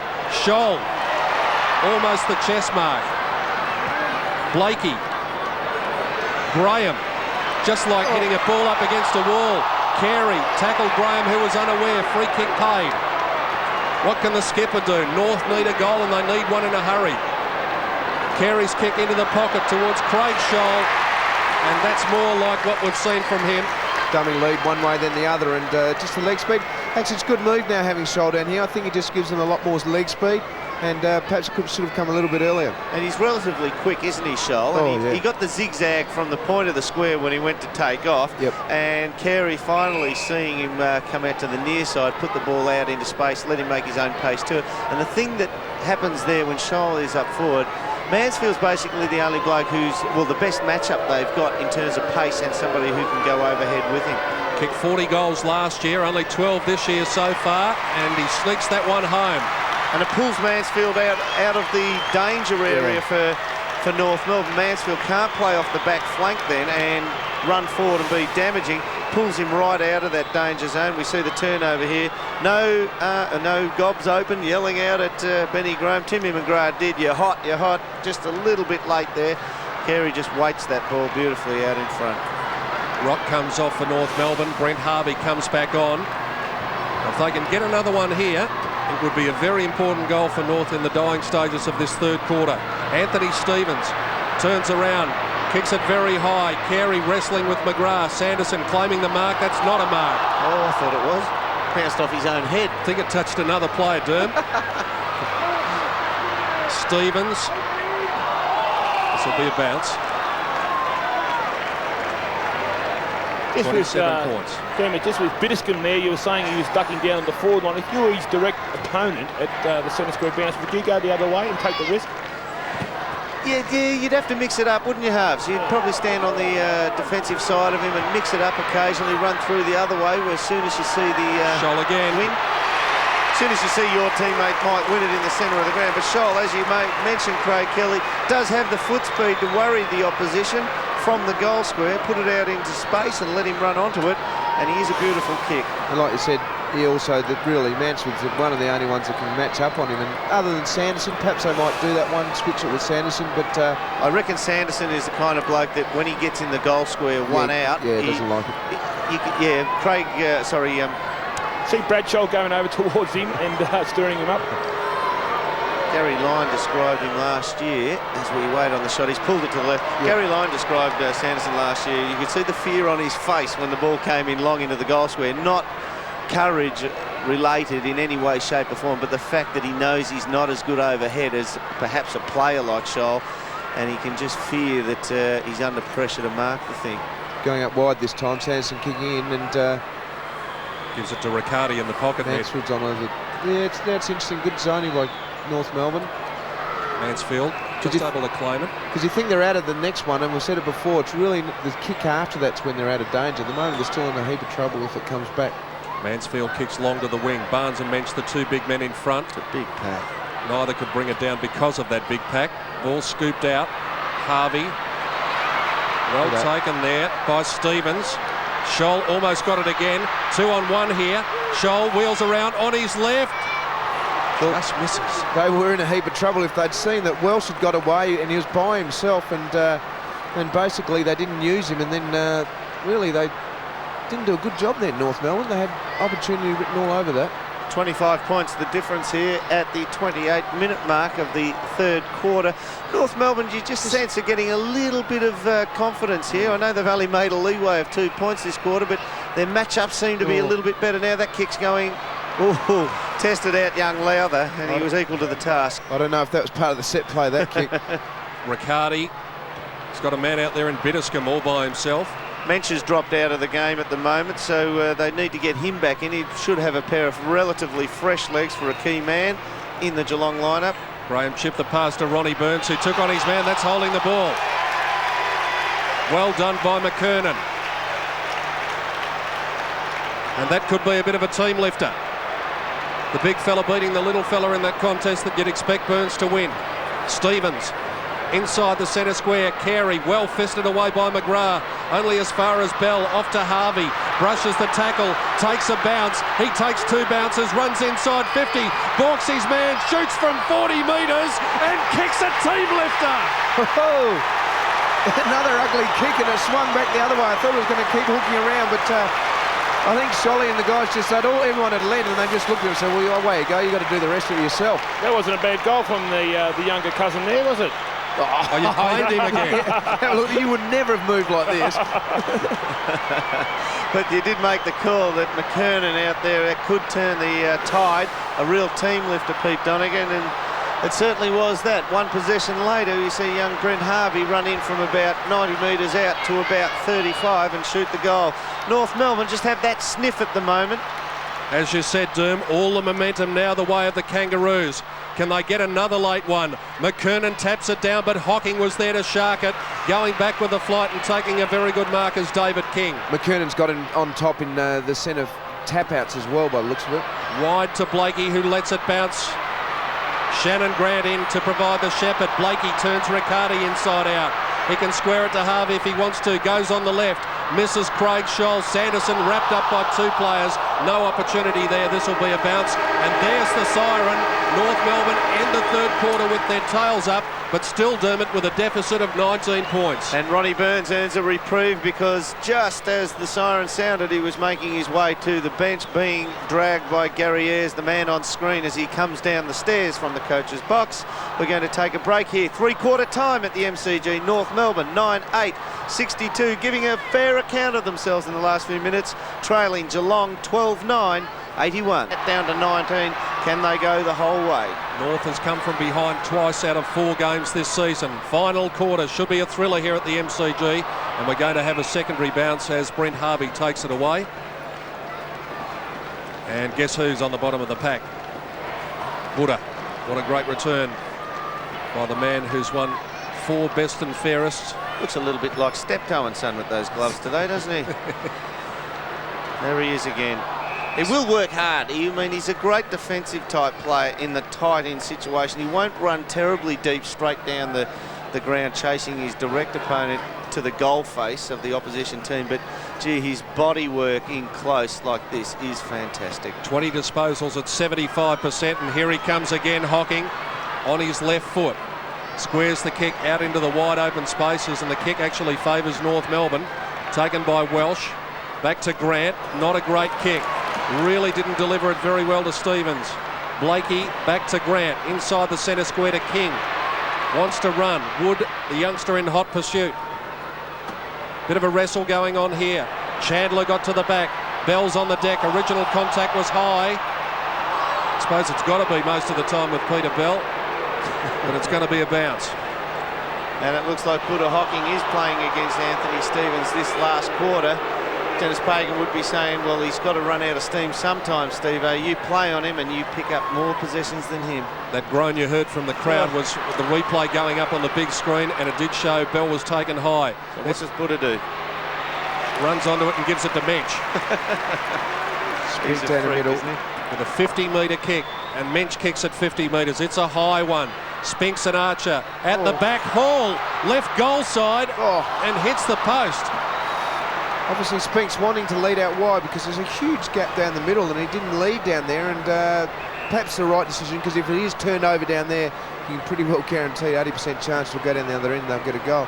See how North get this out of here. King, like you said, Dermy, quick player on the man and the mark, and probably not playing on as much today as he normally would if that person wasn't there. Steinford's come onto the ground. It looks like Ronnie Burns has exited.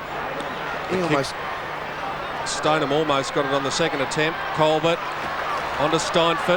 Hocking at 50, again on his left foot. Spinks on his chest. That is unbelievable, isn't it, Ned? You'll be able to describe it from your angle.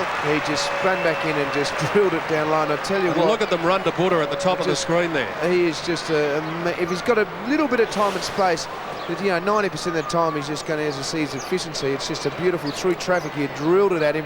I tell you what, Haas, I don't normally agree with you, but King is very sore. He almost fell over when he kicked that ball in before, and it is his ankle, by the looks of it. Well, look at the run-up of the big fella here as he comes in. He's gone back about 40 yards. And it's banged it through. No problem, though. Big Brett Spinks.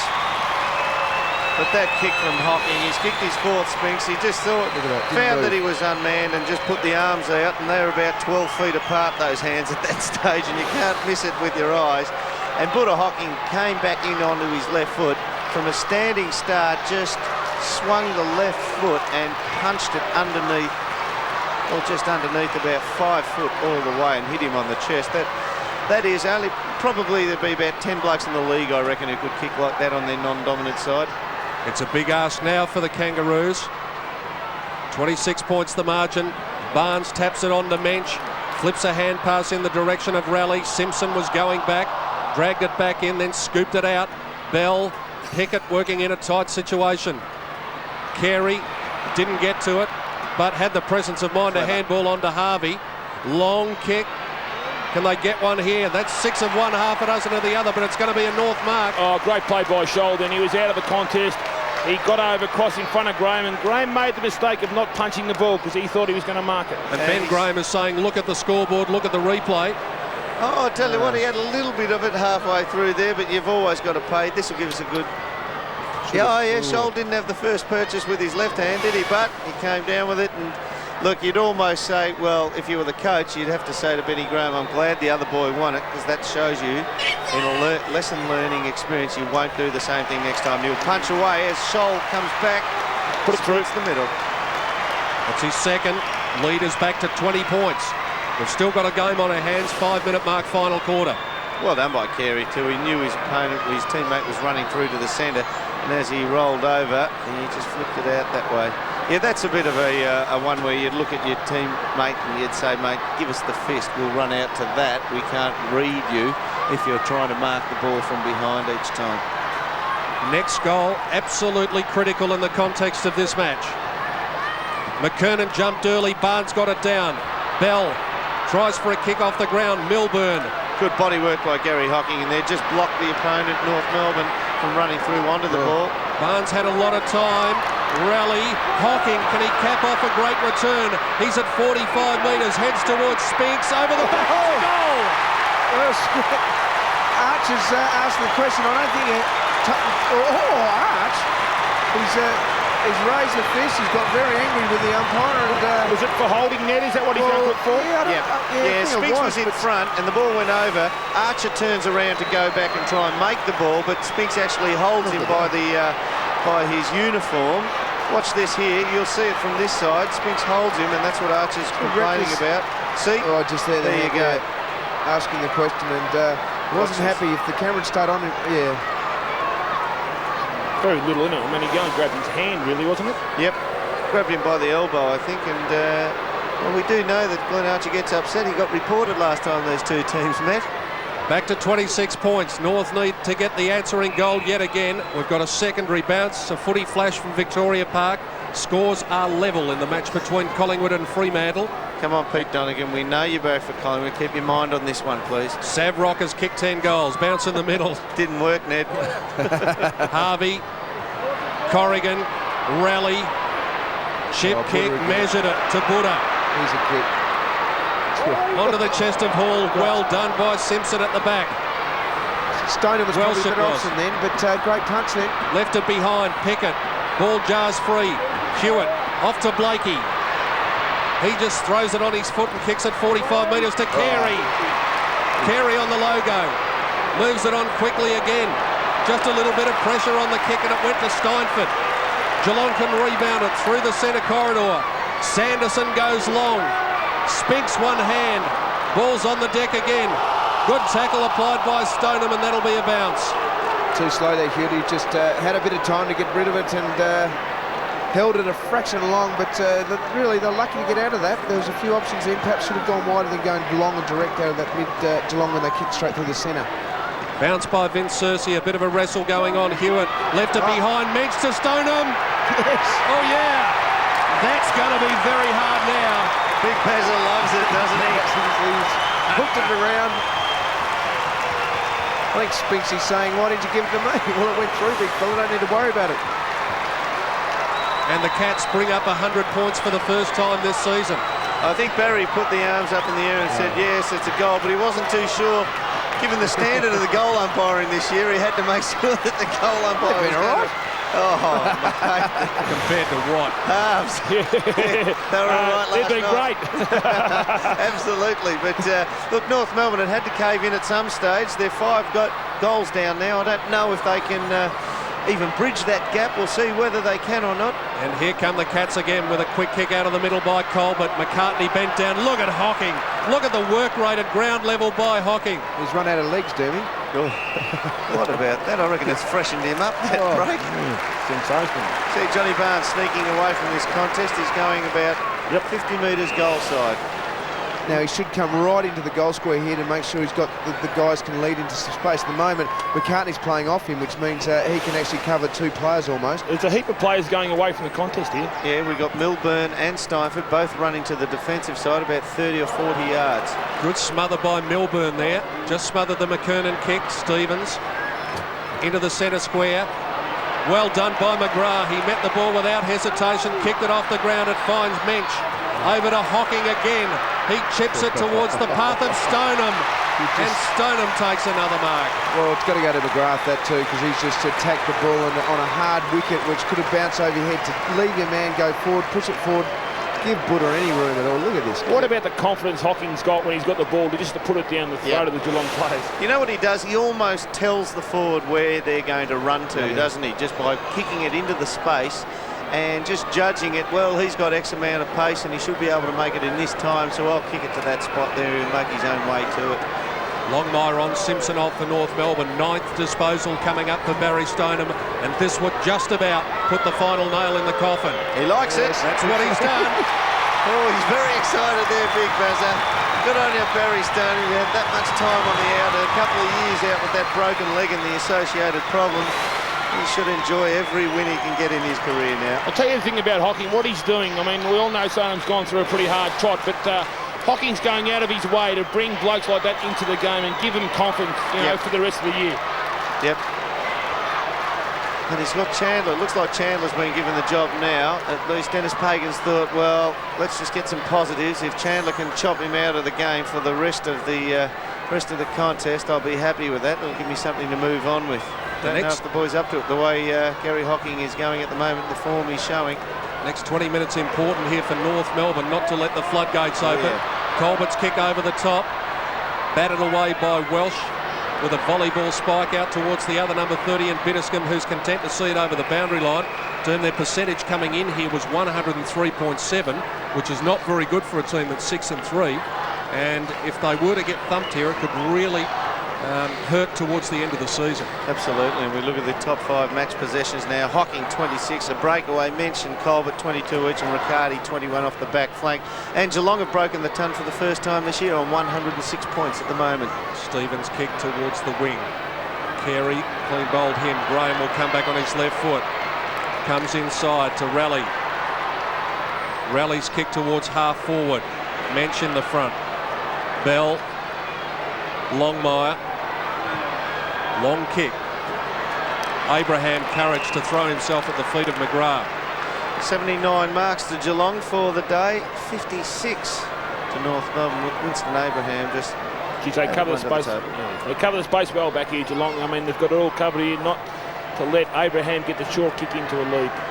Tell you what, that shot from behind the goals, you can see that even though he's having a shot for them, the big sticks, if you draw a line straight down the middle, any of the traffic is basically to the left-hand side of screen, the Great Southern stand side. Not one play. Oh, there's one couple just creeping into vision now.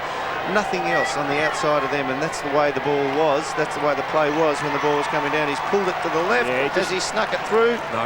No, he missed. He just leant back on his kick then, and he does that, doesn't he? He just lets that left shoulder drop away, and it slopes on it down. Compared to the other one, he just pulls them left occasionally. Sorry, Dermot. They're just all going out along the boundary line again once more. Pete, Collingwood up by 5 points, mate. Fabulous. Come on, guys. Keep your mind on the job here, thanks. Hocking. Bouncing the ball. And finding Scholl with a 45-metre kick, and he's got Wood running for him into the pocket.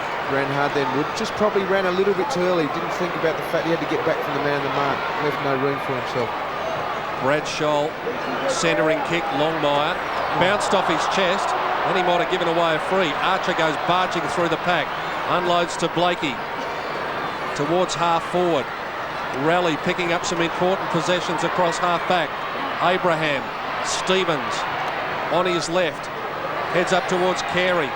Punch was by Mansfield. McGrath's done very well. Sanderson uses Mansfield on his left, and he's got a man all alone on the wing. And that is Steinfort. Well led, Wood. He's led. Oh, fingertipper, he just couldn't grab it. Oh, he did well, the youngster. Got it on the second attempt. At 55 metres, unloads a long kick to the square. Spinks, one hand, just off the claws of Archer. Wood has come from the other side of the ground and ran very, very hard. Hang on a minute, Ned. Well, this is a fantastic shot here. We've got, of course, Craig Kelly and his wife at the football here, and it's the first time I look up into the stand. It reminds me of Africa in the jungle where there's the baboon and Jane. You blokes right. At least I talk to my family and bring them to outings. Outing. You must have done something wrong. Work. There's Junior Cement Head there. Only serious. It's probably a very nice kick. Stoneham. Steinfort. Long, high kick, and it drifts out of bounds on the full. Yeah, Ned said, oops. One of the photographers feeling the brunt of David King. Ned said to Moo, I'm going to give you an outing. Yeah, terrific, I'll take you out one day. That's where it takes it, the footy. Watch me work. I'll get free tickets too. You must have done something wrong in the last couple of days, Ned. I reckon it's more a fact she doesn't trust you out of her sight, Ned. You see the ball go back, and it looks like Hewitt's taking a clever mark at halfback. Dishes off to the running Harvey. And Harvey goes long with the right foot. 55 metres out from goal. Barnesy goes for the big fly. Sanderson, Graham on his left. Thumps it back 50 metres, back towards the logo, and Hewitt takes the mark. Just a bit of wrestling going on. Hewitt wants to move it and does to King. King into the middle. Rock. Inside the centre square. North just playing out time now. It really is impossible for them, one would think. McGrath at the back. Graham. So long, which they can't. Scholl made space out on the wing, but the kick was never going to get there. Harvey's kick goes to Craig Scholl at 45 metres. Incidentally, Doom, one of the reasons that I'm talking about the Collingwood-Fremantle game is because I just don't want to inflict something on people. Billy Brownell said on Footy Focus, as we watch this in replay, that if Fremantle beat Collingwood at Victoria Park, he would do Footy Focus in the nutty. Yeah, he did say that too. Come on, the Pies. Won't the ratings go up there? Imagine that for a sight. Yuck. Craig Scholl kicking from around 50. He's a big kick, Shoal, isn't he? Yep. No, he's Just pushed pushed it. I'm still picturing Billy. Oh, please don't. You'll be ill, Ned. Now Sanders. just have a look at this setup by Geelong. The zone put in place by North Melbourne, and they just put all their players out around the boundary, within about 10-15 metres of the boundary. Stevens did pretty well. Down to Carey. Got rid of 2. Harvey goes backwards to Stevens, who was on his right foot, then got back onto his left. Kicks it up towards full forward. Abraham almost got a mark in the middle of the pack. Shoveled a hand pass out. That was very clever to Danny Stevens. Now, you'll have to watch this on replay to see just what Winston Abraham did there. He actually handballed it under his legs there. Yeah, and, fantastic. Great awareness from Winston Abraham. We'll get the replay up here, Halves. Talk us through this one. Yeah, look, he was the only player down there for the marking contest. Here he goes. He looks, grabs the ball and flicks it out. And I'm not quite sure if it was a handball or a throw, but the umpire didn't see it, so they got away with it. Saw the colour of the socks. That's why you got to have different coloured socks. Good vision, Ned. Yeah. Our resident fashion critic, Craig Kelly. North Melbourne, the only one with a defender coming off the back of the square. David King, no one else for Geelong.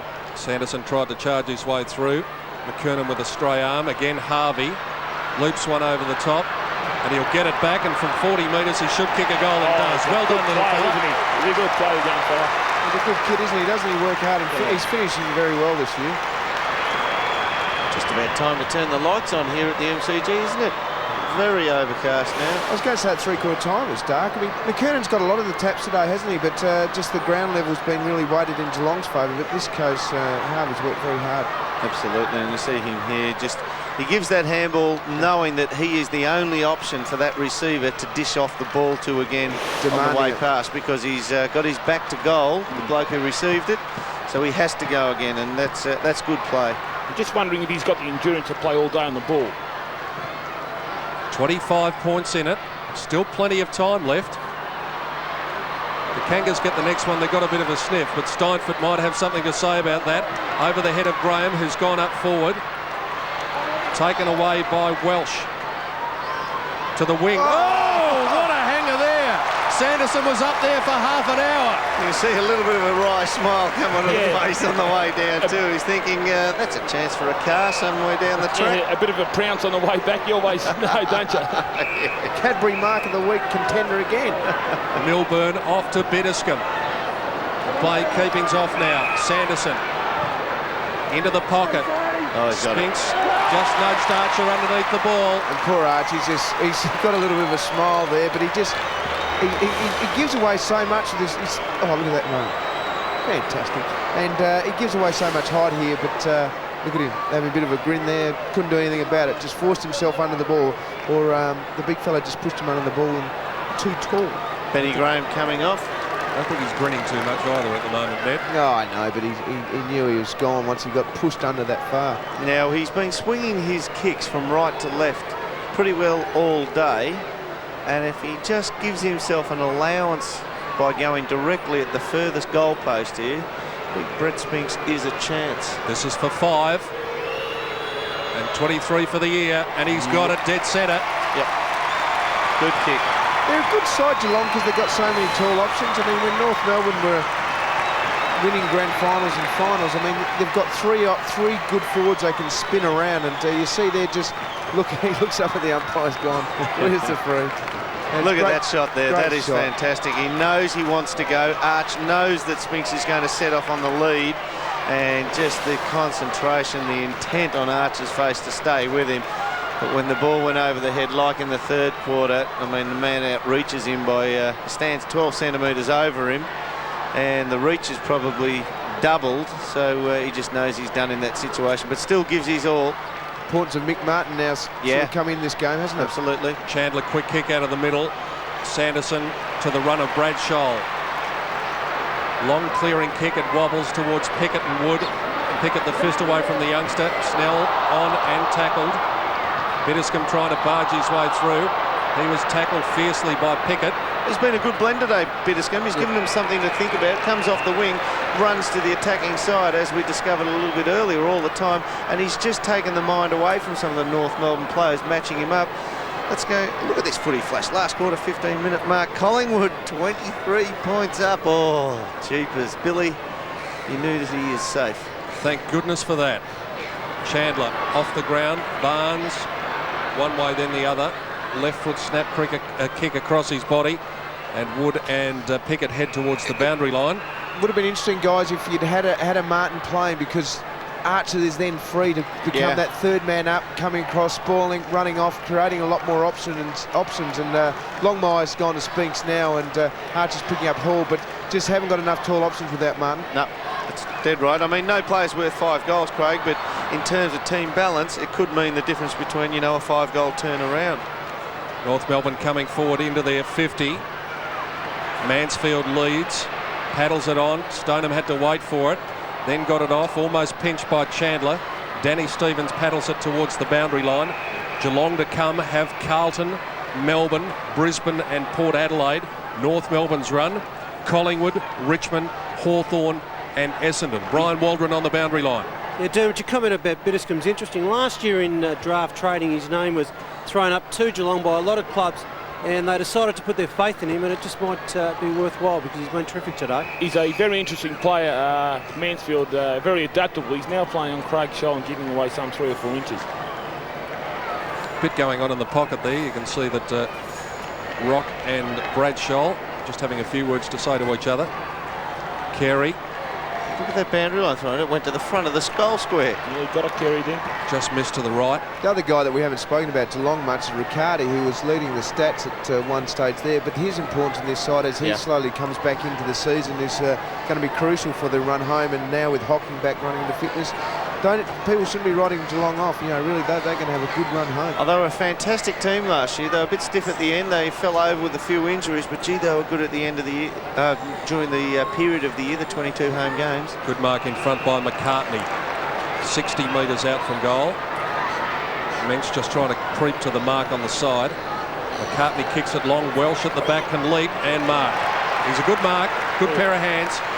Yeah, he's certainly got a good pair of hands, and you know, stands at about 6'2", and but he's just got to get more of it when it comes in on the forward line. That's his problem. I know they go to Carey a fair bit, and if that's the case, well, he's got to get a lot more crumbs. I tell you why the Stings got out of this game. It's just really exemplified by the fact the last boundary line thrown, as we wait for him to come in, no problem there, punches that one through, and he's pretty happy with it, was the fact that on the boundary line throw, remember Carey organised everything early on, and he got players to move away, and he tries to grab the ball, and he just really goes through a big format to organise things. Last boundary line throw in, he just, well, everyone was a free-for-all. They were all in there. There was no discipline as to pushing players out or getting the right players in.